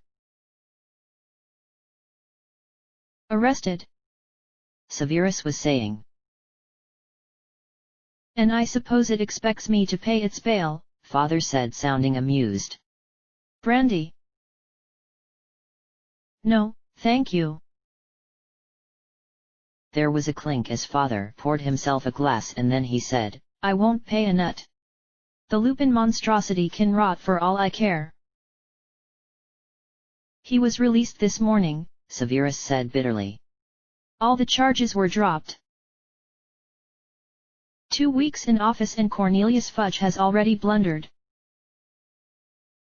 I have no love for Fudge, but I wouldn't call Lupin's release a blunder, given the circumstances. Circumstances? Father asked. His tone made Draco shiver. It was Rufus Scrimgeour he punched. I dare say most people have had the desire to rearrange his face, the man is utterly incorrigible, but Lupin had also managed to gain custody of the Potter boy, according to witnesses. Had. No doubt you've seen this morning's paper. I'm aware the boy was spotted in the leaky cauldron. He ran out. And was found by Lupin, if Dumbledore is to be believed, Severus said. Indeed. Lucius said, so softly Draco hardly heard. The Ministry's trying to keep it quiet. Which means it'll be in the Prophet first thing tomorrow morning, father said, his voice dripping contempt. He sighed. I assume Lupin lost the boy. He escaped and was reclaimed by Black. We wouldn't even need to rely on inconveniences like Lupin if the Ministry would just let the Dementors look, but they can't, of course. Not when they might attack the Potter boy instead. His tone, which was angry when he was talking about the Dementors, dwindled into a sigh when he was talking about Potter. He's probably no safer with him anyway, and at least a Dementor would be capable of subduing a 9. 8. Pardon. The boy is 8. Like Draco. Draco froze at the sound of his own name. Father was quiet for a long time, long enough that Draco began to worry that they had realized he was there. He was just about to move when father cursed. I'd hoped to have nothing to do with Lupin, he said. There was another clink. That was the point of giving him reign over Muggle London. Clever of you, Severus said. I can't claim credit, father said sourly. He asked for the position. Severus said nothing. Still, he's determined to find the boy, which suits my purposes, and he's promised to bring the boy here, should he be recovered. I'd have thought he'd take him to Dumbledore. Draco thought Severus sounded surprised, but he couldn't be sure. I won't have the boy in that old fool's custody, said father, disgusted. If Harry Potter is what we think he is, having him near Dumbledore is just as bad as having him near Black. Mother had told father what Aunt Bella said about Black not serving the Dark Lord, and father had gone from disliking Black to loathing him. The Ministry are no better. He was quiet for a bit and then, where was Lupin last you heard? Going back to his cave or whatever it is he calls home, Severus said venomously. Draco had never heard his godfather talk that way and it scared him. For all we know, last night's events were staged and he's off to meet up with Black. Still going on about that, Severus? Father asked. Lupin would forgive Black's treachery in a heartbeat if he thought it would let him get to know Potter's son, Severus said scathingly. Pettigrew was the traitor. His tone became rather pointed. though with how things turned out, I'd almost believe he betrayed us too. Perhaps, Severus said, sounding annoyed. But Black's was the betrayal that mattered in the end. He must have been feeding information to the Dark Lord with myself and Pettigrew. And, Black was the secret keeper. Potter was too proud to trust his life to a worthless little worm like Pettigrew. Worthless? A shrill voice said angrily. There was a loud thump, like a chair being knocked over, and a yelp of pain. Draco pressed his ear closer to the door. Put that away, Severus, Father said impatiently. You seem to have something of a vermin problem, Severus said stiffly. Now, Father said, amused. Is that any way to speak about old friends? Why don't you tell him what you've just told me? Draco jumped as a third voice spoke. Sirius never betrayed anyone. I was the secret keeper. A man's squeaky voice said. You? Severus snarled. Severus, sit down, Father snapped. You're not still sore about Potter's mud blood, are you? Of course not, Severus said coldly. Merely surprised. It's not every day a dead man shows up. If you qualify for a man. There was a cry of outrage, presumably from the third man. Severus, Lucius said warningly. My apologies, Pettigrew. Draco sensed the words were painful for his godfather to say. The other man spoke up again. You always were a slimy bastard. James Potter isn't around to protect you anymore, Severus said silkily. And it would seem that's your own fault. The third man mumbled something Draco didn't hear. Clever of you, really, to get Potter to swap. Peter doesn't deserve the credit, Father said, laughing. It was Black who suggested it. So Black's not completely innocent, Severus muttered. Yes, Father said impatiently. You can keep hating him. What interests me now is how you're still alive, Peter. He was just getting to that when you arrived, Severus. It was easy, really, the man, Peter, squeaked. Obviously, if you managed to pull it off, Snape muttered. I shan't tell it if you're going to be rude, Peter said. There was a pause. Continue, Severus said curtly. I had made arrangements with the Dark Lord. Draco listened eagerly. That once Lily and James were dead, he had come to my house and kill Sirius when he came to check on me.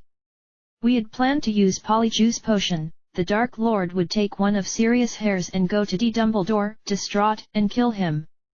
I'd deal with Remus, and make it look like an accident, like he had scratched himself to death. Clever, Father said approvingly. Draco nodded importantly on the other side of the door. Father was impressed, so he should feel impressed too. I was waiting for him to return, though, when my arm went cold. You both know what I'm talking about. I went straight to Godric's Hollow and found Lily and James dead, but Harry was alive. I realized what had happened and was about to end the boy's life. And why, Father asked in a voice that made Draco shiver, would you have done that, Peter? Because the Dark Lord. The Dark Lord was already destroyed, Father said, a little unhappily. Peter whimpered. Why would you destroy his successor? What? There was a loud slapping noise, like a hand on a desk. Harry Potter is the next pure-blood champion, Father said. He must be. He has some Muggle blood from his rotten mother. Severus snarled, obviously for his hate of Muggle blood. But there are spells that can be done to fix that. Sea champion! Peter squeaked. How else could he have defeated the Dark Lord at the age of 1, if not for dark magic? Father asked. There was a swishing sound, like robes around ankles, and Draco gathered either Father or Severus was pacing. This Peter didn't sound like the pacing type. I don't. And why else would Dumbledore have removed him from the wizarding community? Father said. I don't. Fear, Peter, that's why. If the Potter child could defeat the greatest wizard of all time, what chance does an old fool like Dumbledore have? Dumbledore is considered one of the greatest, Severus began. He can't hear you here, Severus, there's no need to defend him, Father said impatiently. Well, Peter. And none. That's right, Father said in a condescending tone. And if black's not dark, which you, here and alive, seem to indicate, then he's undoubtedly taken Potter to try to turn him good. Needless to say, the Potter boy must be rescued from black before he does too much damage. You're already serving him, Severus said, sounding stunned. The Dark Lord always rewarded loyalty handsomely, Father said. Doubtless Potter will be the same once he is old enough. There was silence from inside the office. Continue with your story, Peter, Father said at last.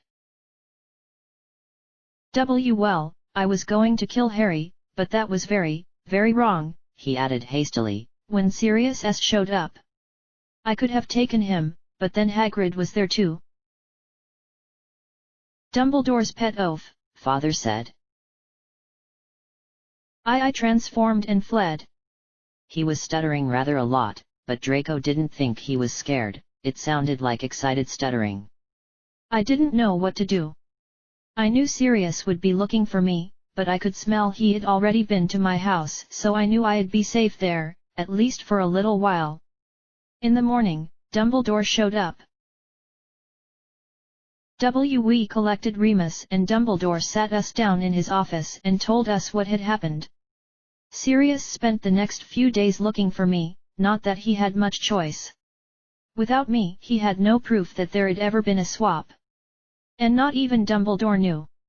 He tracked me down eventually, which was always bound to happen, I suppose. I lured him to a crowded street, shouted that he had betrayed Lily and James, and then, while he was reaching for his wand, I blew everything up.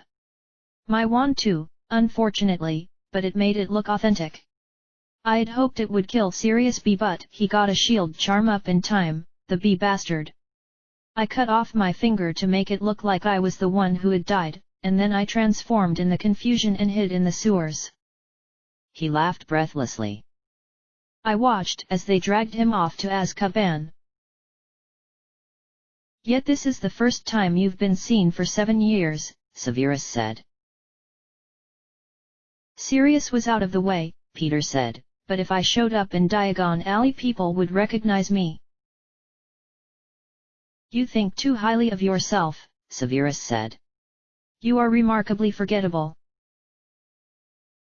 I have an order of Merlin. For dying, Father said. And you failed at that. I think Severus has made a good point. Why now, Peter? With Sirius out, it isn't safe for me anymore. No doubt he's told the boy what really happened. And no one's going to listen to Sirius, not now, but they might listen to Harry. You haven't answered the question. Why now? The brother of the B-boy I live with met Harry yesterday. That's too close. You've been living with the Weasleys? Father asked. Draco just knew he was sneering. Of all the places, Peter. What choice did I have? I know they're blood traitors, but that's not new to me. If I had shown up here you would have de-drowned me. Father chuckled. Severus didn't. I do hope you realize Arthur Weasley will be wondering why one of his sons is missing a pet. And if word reaches Black. I'm not stupid, Peter said shrilly. I replaced myself. I even cut the T-toe off. So what is it you want from me? Father asked. Protection, Peter said piteously. N. What is Master doing listening at doors? Dobby asked, though he had had the sense to whisper. Draco bit down on his tongue to stop from screaming. He grabbed Dobby by the wrist and dragged him down the hall, past the bathroom to the large window that looked into the courtyard. I forbid you to ever tell anyone about that, Draco whispered fiercely. This never happened. Yes, young master, the elf squeaked, looking frightened. Good, Draco said. Now, go get me something to eat.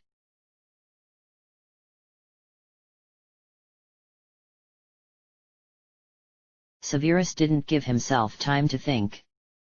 He added everything he had learned in the past hour to a cauldron in a room in the outer corridors of his mind, the way he might add other potions' ingredients. He left it there to simmer. It would remain there until he was ready to deal with it. For the time being, he had a task. Thank goodness it's a Saturday, he thought as he stepped out of his fireplace. He glanced at the pile of unmarked work on his desk. They won't be marked tonight, unfortunately. He sighed, he had been hoping to get those done. He scooped medicinal mixes off his bookshelf, summoned his cauldron and potion kit and established himself in the brewing room adjacent to his quarters. Skele-Gro he would be able to get from Madame Pomfret, one of the small travel bottles, I think. But the nerve tonic and essence of gecko he would need to make himself. Neither were tricky, he'd be able to have both done by morning, but they did require a certain attention to detail. Severus got to work, chopping, squeezing, crushing, pouring, and stirring. Stirring most of all. And 1 pinch of dried gecko tongues. He stirred thrice, clockwise, counterclockwise and then clockwise again, and the potion turned a murky green. Finally, Severus glanced at the sky outside, which was beginning to lighten. He conjured a flask, filled it, and then set it beside the phial of nerve tonic. Evanesco, he murmured, pointing his wand at his cauldron. He packed up, placed his 2 concoctions in a small wooden chest and returned to his sleeping quarters. He fell straight into his bed, not caring to change his robes or take off his shoes. Lucius must think I'm a fool, he thought bleakly. A bottle of Skele-Gro, essence of gecko and nerve tonic. Not tonic for nerves, he had said, but tonic to fix damaged nerves. Though I dare say Pettigrew could find use for either, jittery thing that he is. And Lucius wanted a pain reduction remedy too.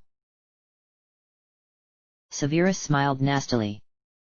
Pettigrew will have to do without. Pettigrew. Reluctantly, Severus freed his memories of the afternoon from the cauldron he had left them in. To find him alive was one thing. To find out that he had been the secret keeper, though.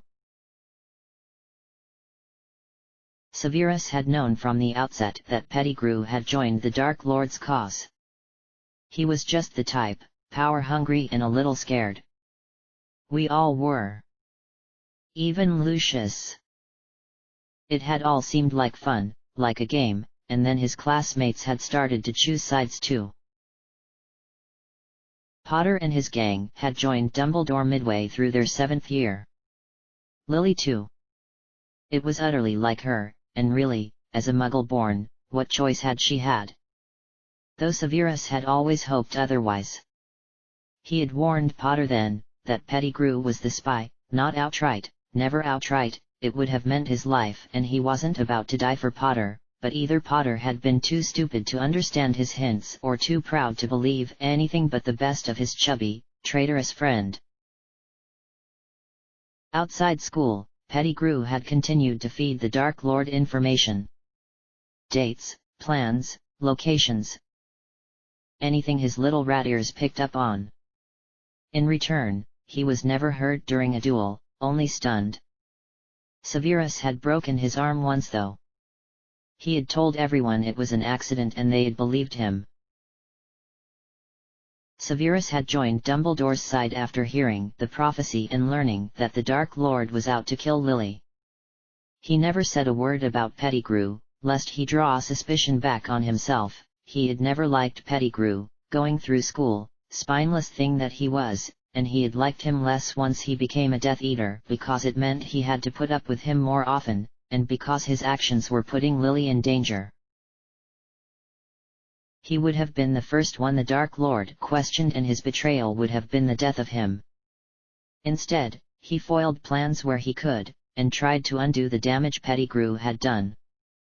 He had never suspected Black to be the traitor despite his other, and numerous in Severus' opinion, faults, at least not until he had heard that Potter and Lily were dead and Black was missing. Aside from anything else, Black had never been subtle, and Severus struggled to believe that he could have missed the fact that Black was spying for the Dark Lord. What other options were there, though? Black was arrested and taken to Azkaban, Pettigrew was dead and Lily. It had come as a shock, and a painful one at that, worse than any torture he had ever experienced, to learn Lily was dead. News of Potter's death had heard too, strangely, but nowhere near enough to let Severus forgive him. He hated James Potter dead more than he had alive, and he was happy to leave it that way. But now, as it turned out, Severus had not heard anything about Black spying for the Dark Lord, because Black such a thing had never happened. Black was not the traitor. He was guilty of 1,000 other things, of course, breaking out of prison, he belonged there, whether he had killed those muggles and Pettigrew or not, kidnapping and deliberate evasion of justice, to name a few. But Black hadn't killed Lily. It put Severus in a rather sticky situation. He had rather liked how things were, Potter was dead and Severus hoped he'd stay that way. He had come to terms with his grief over Lily's death, although not his guilt. He didn't think he'd ever stop trying to make it up to her, however, and he had reconciled himself with that. Black, popular, Quidditch star, good-looking, Black, was hated by everyone and had spent the majority of his adult life behind bars with only Dementors for company. The thought brought a smile to Severus' face. Lupin had remained free but certainly not unpunished. He had looked old the last time Severus saw him, and while some of his marauder-induced boldness remained, the majority had been crushed by the past 7 years, which he had spent alone. Pettigrew, he had believed dead, a fate Severus had thought he thoroughly deserved. But he wasn't. And it was him that had killed Lily. And only Pettigrew himself, Lucius, Severus, Black and possibly the Potter boy knew. The last 2 would be apprehended before they got the chance to speak, so it really only left 3. Lucius had clearly seen an ulterior purpose for helping Pettigrew and, so, while it suited him, Lucius wouldn't tell a soul. Pettigrew's life depended on his silence, so he'd never tell anyone either. That left Severus. And if Severus told, they'd know it had been him. What would Dumbledore think, though, if Severus were to keep something this big from him? He owed the man his life, but telling him would mean doing Black a favor, and that would be unbearable. As they were prone to doing in times of indecision, Severus' thoughts flicked to Lily and what she would do, what she would want. Since he was the one that had taken away her ability to do or say things herself, he would do it on her behalf. Lily would want her son safe, Severus knew immediately. And Black too. She was fond of him. The thought made his skin crawl. I wonder what she'd make of this Dark Lord business. He shook his head. He could well imagine, and it wasn't pleasant. It was simply ludicrous that anyone could believe the offspring, Severus still hated that thought, of James Potter and Lily Evans could be evil. The child was no doubt as arrogant and spoiled as his saintly father, but not dark. And, if Black's innocent, I can't imagine Potter's son is in danger from anything but Black's lack of maturity. And wherever it is they're hiding, they've yet to be found. Yesterday being the exception, of course, but Lupin was the only one there, and given half a chance, Black would have talked him around. Severus' thoughts soured. It seems I was wrong about that too. Lupin's either a very good actor or he doesn't know the truth. He sighed loudly and rolled into his pillow. Yet again, Potter's son and friends are meddling with my life.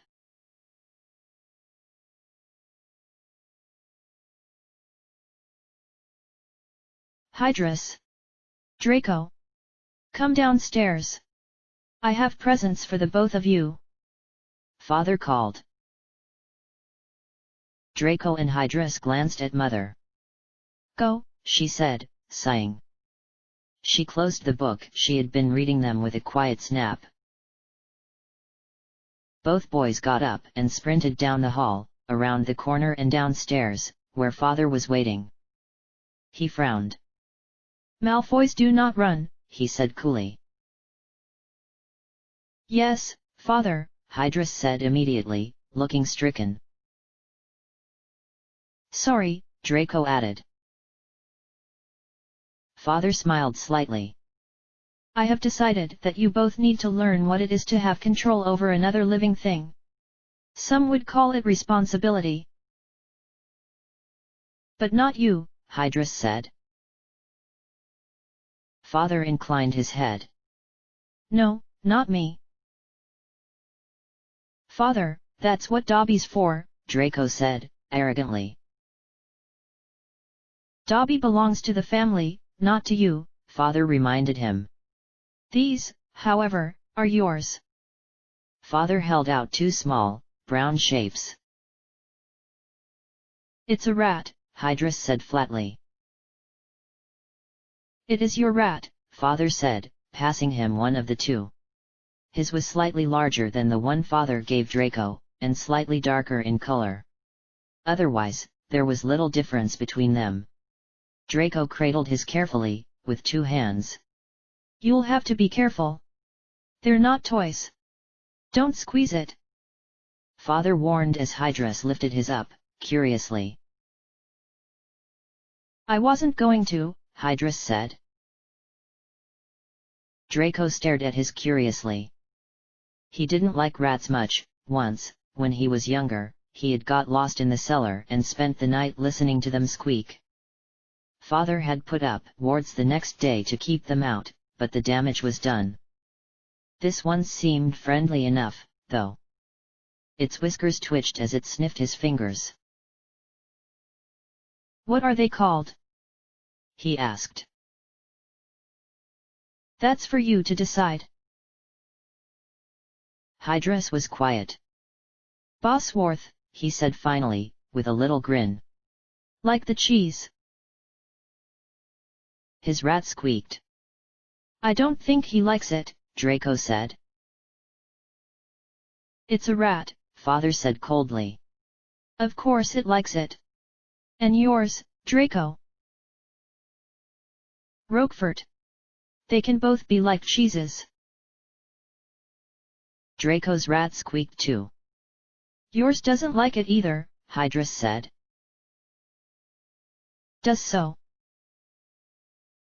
Enough petty bickering, Father said. They both like their names and that is that. He glared at both rats as if to make his point. Play nicely now. I'll show you the house, Hydrus decided, cradling the rat carefully in his hands. This room that we're in, he told Bosworth, while Draco stared, is the foyer. Those stairs lead to the upstairs hallway where my bedroom and Draco's bedroom and mother and father's bedroom and the library and the guest rooms are. Hydrus strode toward the double doors on the right into the hallway and stared, explaining the rules about father's office. Roquefort squeaked at Draco. What? He asked it. I'm not giving you a tour. The rat squeaked again, as if to ask why. Because you're a rat, stupid. The more time Draco spent with his rat, the more he disliked it. All Roquefort wanted to do was sleep, and he had an unfortunate habit of biting Draco's things, and if Draco tried to stop him, Draco's fingers. Hydrus, on the other hand, refused to be separated from Bosworth. He had claimed the small wooden potion chest that Severus had brought to the manor earlier that week and stuffed it with blankets. Father had been furious when he heard Hydrus planned to let the rat sleep on his pillow. Roquefort wasn't allowed on Draco's pillow either. Father had forbidden it, but Draco wasn't keen on the idea anyway, and he slept in the cage Draco had made Dobby buy. Draco, look! Hydrus called, walking past with Bosworth sitting on his shoulder. To start with, Hydrus' gait had been too uneven and the rat had often squealed before sliding slowly and inevitably down his back, but it seemed they had mastered it. Draco watched jealously and poked the sleeping lump in his pocket. Why can't you do that? He asked Roquefort. He too had tried to teach his rat to sit on his shoulder, but Roquefort had fallen off after a few yards, bitten Draco when he tried to pick him up, and refused to be handled for the rest of the day.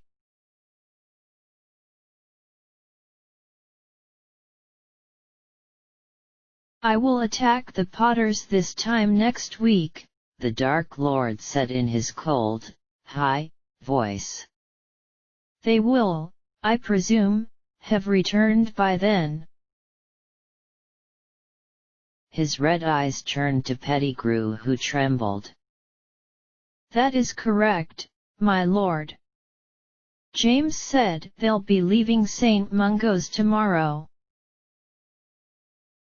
which is when they'll feel most vulnerable, the Dark Lord said.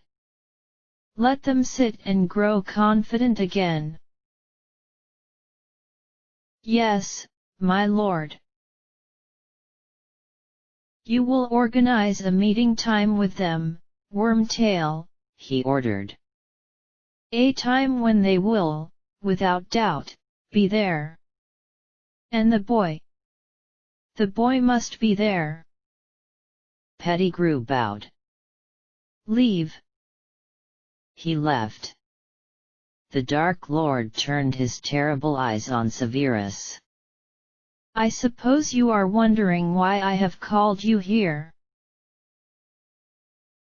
I'm sure my lord has his reasons, Severus said, not meeting his eyes. He felt a light, probing touch in his mind and did nothing to resist it. In fact, he titled his head and met those red eyes. The Dark Lord's consciousness crept in as a snake. He could even feel its scales, cool, smooth and a little slimy, as it slithered through the dungeon that was his mind. There were thousands of corridors, cold, dark and unwelcoming. Most ended in doors that would deposit an intruder on the outside of his mind. Others simply ended. Some never did. Some had doors which led to storerooms of potion ingredients, or potions themselves. Some rooms were empty. Only one path would take anyone into the depths of his mind, and it was a long journey, with corridors that doubled back on each other, and so many forks it was almost too difficult to bother with. Of course, Severus was not foolish enough to frustrate the Dark Lord. The moment the Dark Lord had ventured in, his mind had reshaped itself to form a dungeon identical to that of Hogwarts's. The Dark Lord, as a former Slytherin, knew his way around perfectly. Severus feigned disappointment. The Dark Lord stopped in several of the storerooms along the way. In one, he glanced at the array of unlabeled potions with interest, and his tongue flickered out to taste the fumes of an essence of euphoria. In another, his legilimency took a human form, and he strode over to peruse the shelves of ingredients. He picked up a jar of daisy roots and tossed it to the floor. The Dark Lord could be gentle when he wanted to, but unexpected gestures were a good way of testing one's defenses. Severus winced, knowing the Dark Lord would see it, as the jar shattered into nothing on the stone floor. Satisfied, the Dark Lord continued into the office that Severus had moved into only days before, when Slughorn moved out. Severus had remodeled the core of his mind to show the office instead of the Slytherin common room for the sake of security. Those that might try to force their way into his mind were not likely to be as intimately familiar with the head of Slytherin's office as they were with the Slytherin common room. Jars lined the walls, as did bottles of potions, and each contained a thought, memory, or emotion. The Dark Lord scooped up a small jar of pollen from a tiger lily and opened it. A memory of Severus and Lily paddling in the little river that ran through their thicket emerged. The Dark Lord watched with interest and then placed the jar back on the shelf and picked up a roll of bright green snakeskin. The Sorting Hat's voice, booming Slytherin, echoed through the stone room. Another object, a file labeled Veritaserum this time, was chosen at random and opened. Severus heard his 17-year-old self pledging his allegiance to the Dark Lord. Smiling now, the Dark Lord swept over to the gleaming silver cauldron that was simmering in the corner. The Dark Lord glanced with slight amusement at the ragged cloth beside it. "You polish your cauldrons even here, Severus?" Severus didn't respond because he didn't trust his voice. The Dark Lord dipped a hand into the cauldron, which contained a potion of Severus' thoughts, and Severus heard snatches of his voice. Didn't wash his hands? Potions useless now? Find my office so easily? Be better defended than this. Too powerful? My lord. Seeming pleased, the Dark Lord backed out of his head. Severus sank to his knees, his eyes on the floor. Already, his mind was reshaping itself into the maze-like labyrinth it usually was. Already his magic was scouring the surfaces and floors the Dark Lord had touched. The memories that had been disturbed were righting themselves and settling into their usual places. And he had succeeded. The Dark Lord had knocked over that jar of daisy roots. Those were in fact just a figment of his imagination, but the powdered bumblebee stings on the shelf above it were not.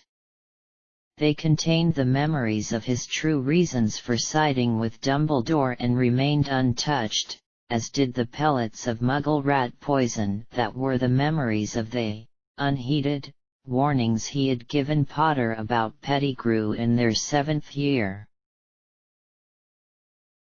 In another storeroom, a packet of cactus barbs that contained his memories of his mother, who was very like a cactus, not necessarily pretty, but resilient, practical and prickly, lay innocently in a drawer only a few feet from the essence of euphoria the Dark Lord had looked at, and surrounded by other pretend ingredients and potions.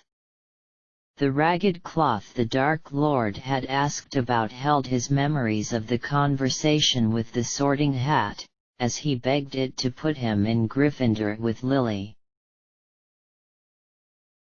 Better yet, the potion in the cauldron that contained his thoughts worked rather like water and oil, with two distinct layers, and the Dark Lord had not suspected a thing as he ran his hand through the top layer.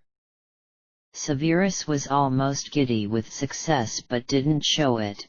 He hid that memory in a small phial that contained a clear liquid. It was pure alcohol, sometimes used in befuddlement draughts or healing potions, but looked like water, and while it might make him feel good, too much would certainly kill him. "Rise, Severus," the Dark Lord said. Severus stood. "My lord," he said, inclining his head. "You found what you were looking for?" He still looked pleased. Severus knew he was happy that his memories of becoming a Death Eater had been stored in a phial of Veritaserum. It wasn't Veritaserum, of course. It was water, necessary if one wanted to survive, nothing more, but it looked the same and had no smell that the human nose could pick up on, so the Dark Lord wouldn't know any different. "I did. I'm glad I've been useful to you, my lord." "There is more," the Dark Lord said softly. "More, my lord?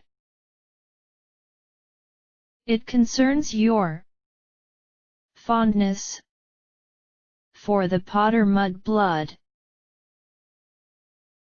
She was a good friend to me growing up," Severus said carefully. "Nothing more."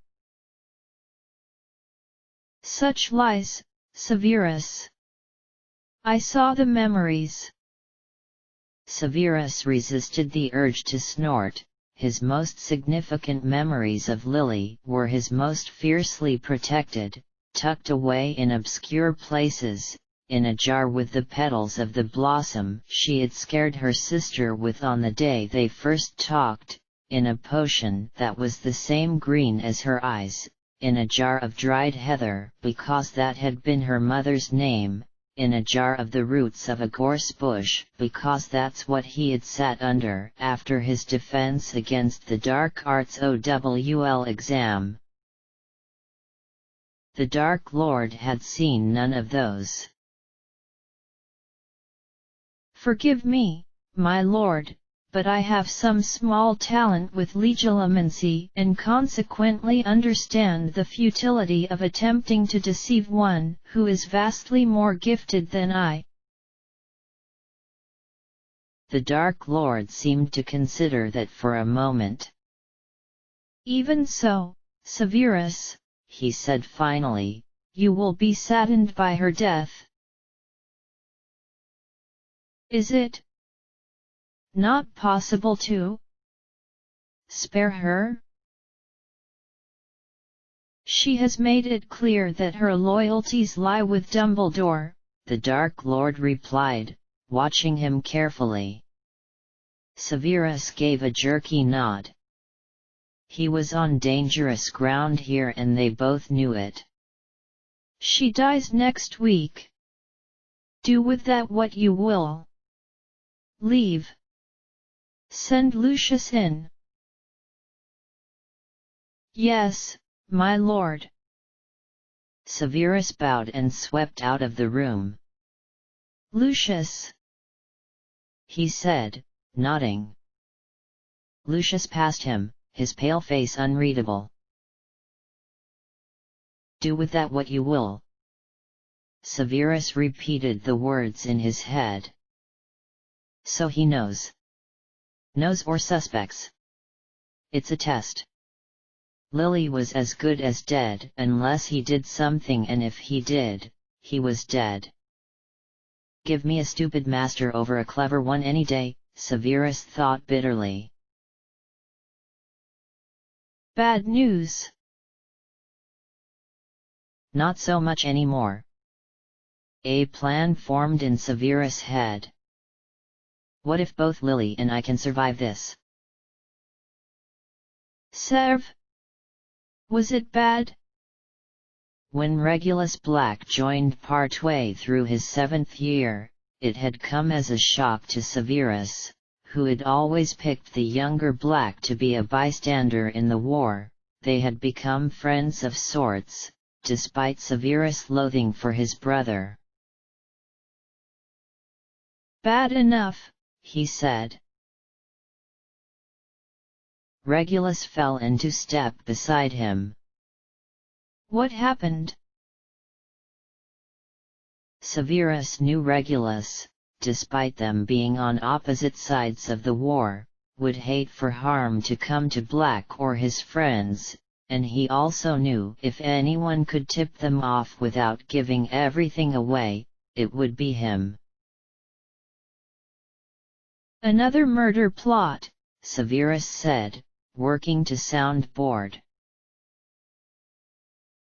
Who? Regulus asked, his shoulders stiffening.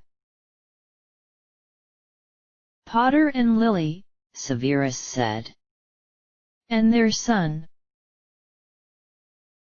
Why didn't you just say the Potters? Regulus asked, puzzled. They're married. A fact I work awfully hard to try to forget. Regulus, of course, would remember it vividly because Potter had invited him. Oh, yes. When? When what? When's the attack? Regulus asked, his grey eyes oddly bright. This time next week. Pay plans, Severus said smoothly, have been made to ensure they'll be there at the proper time.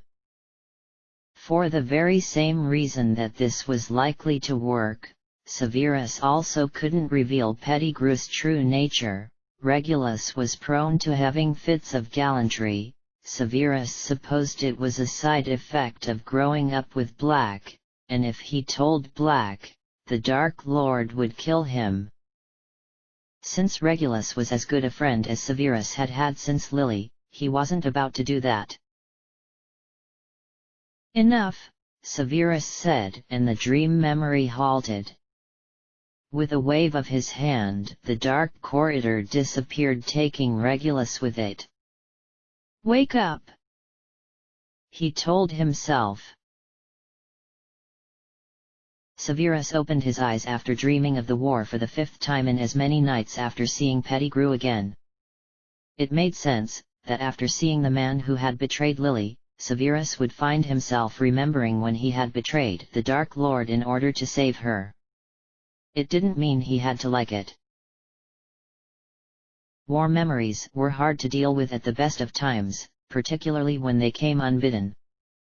This one at least, had ended reasonably well. Severus had gone to visit Draco, who had only been about 2 months old on the night of the attack, and Hydrus, who had been only 10 months old. Not only had he met the child he was secondary guardian to, since he had already met Hydrus, but he was also in Lucius' presence and could not be blamed for the plan being foiled. And it had indeed been foiled. Severus later learned that Regulus had staged a fight with Black and drawn Potter, Lily, Potter's son, and even Lupin to his brother's apartment, and out of harm's way.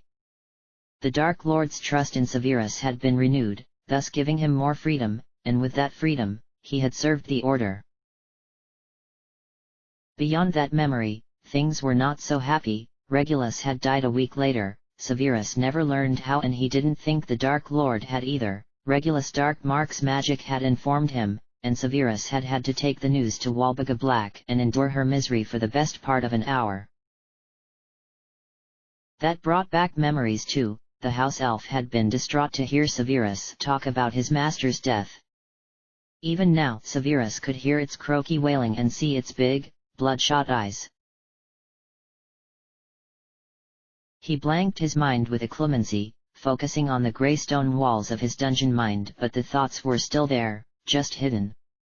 He sighed and rolled over, trying to get back to sleep, though he suspected it was a futile endeavor.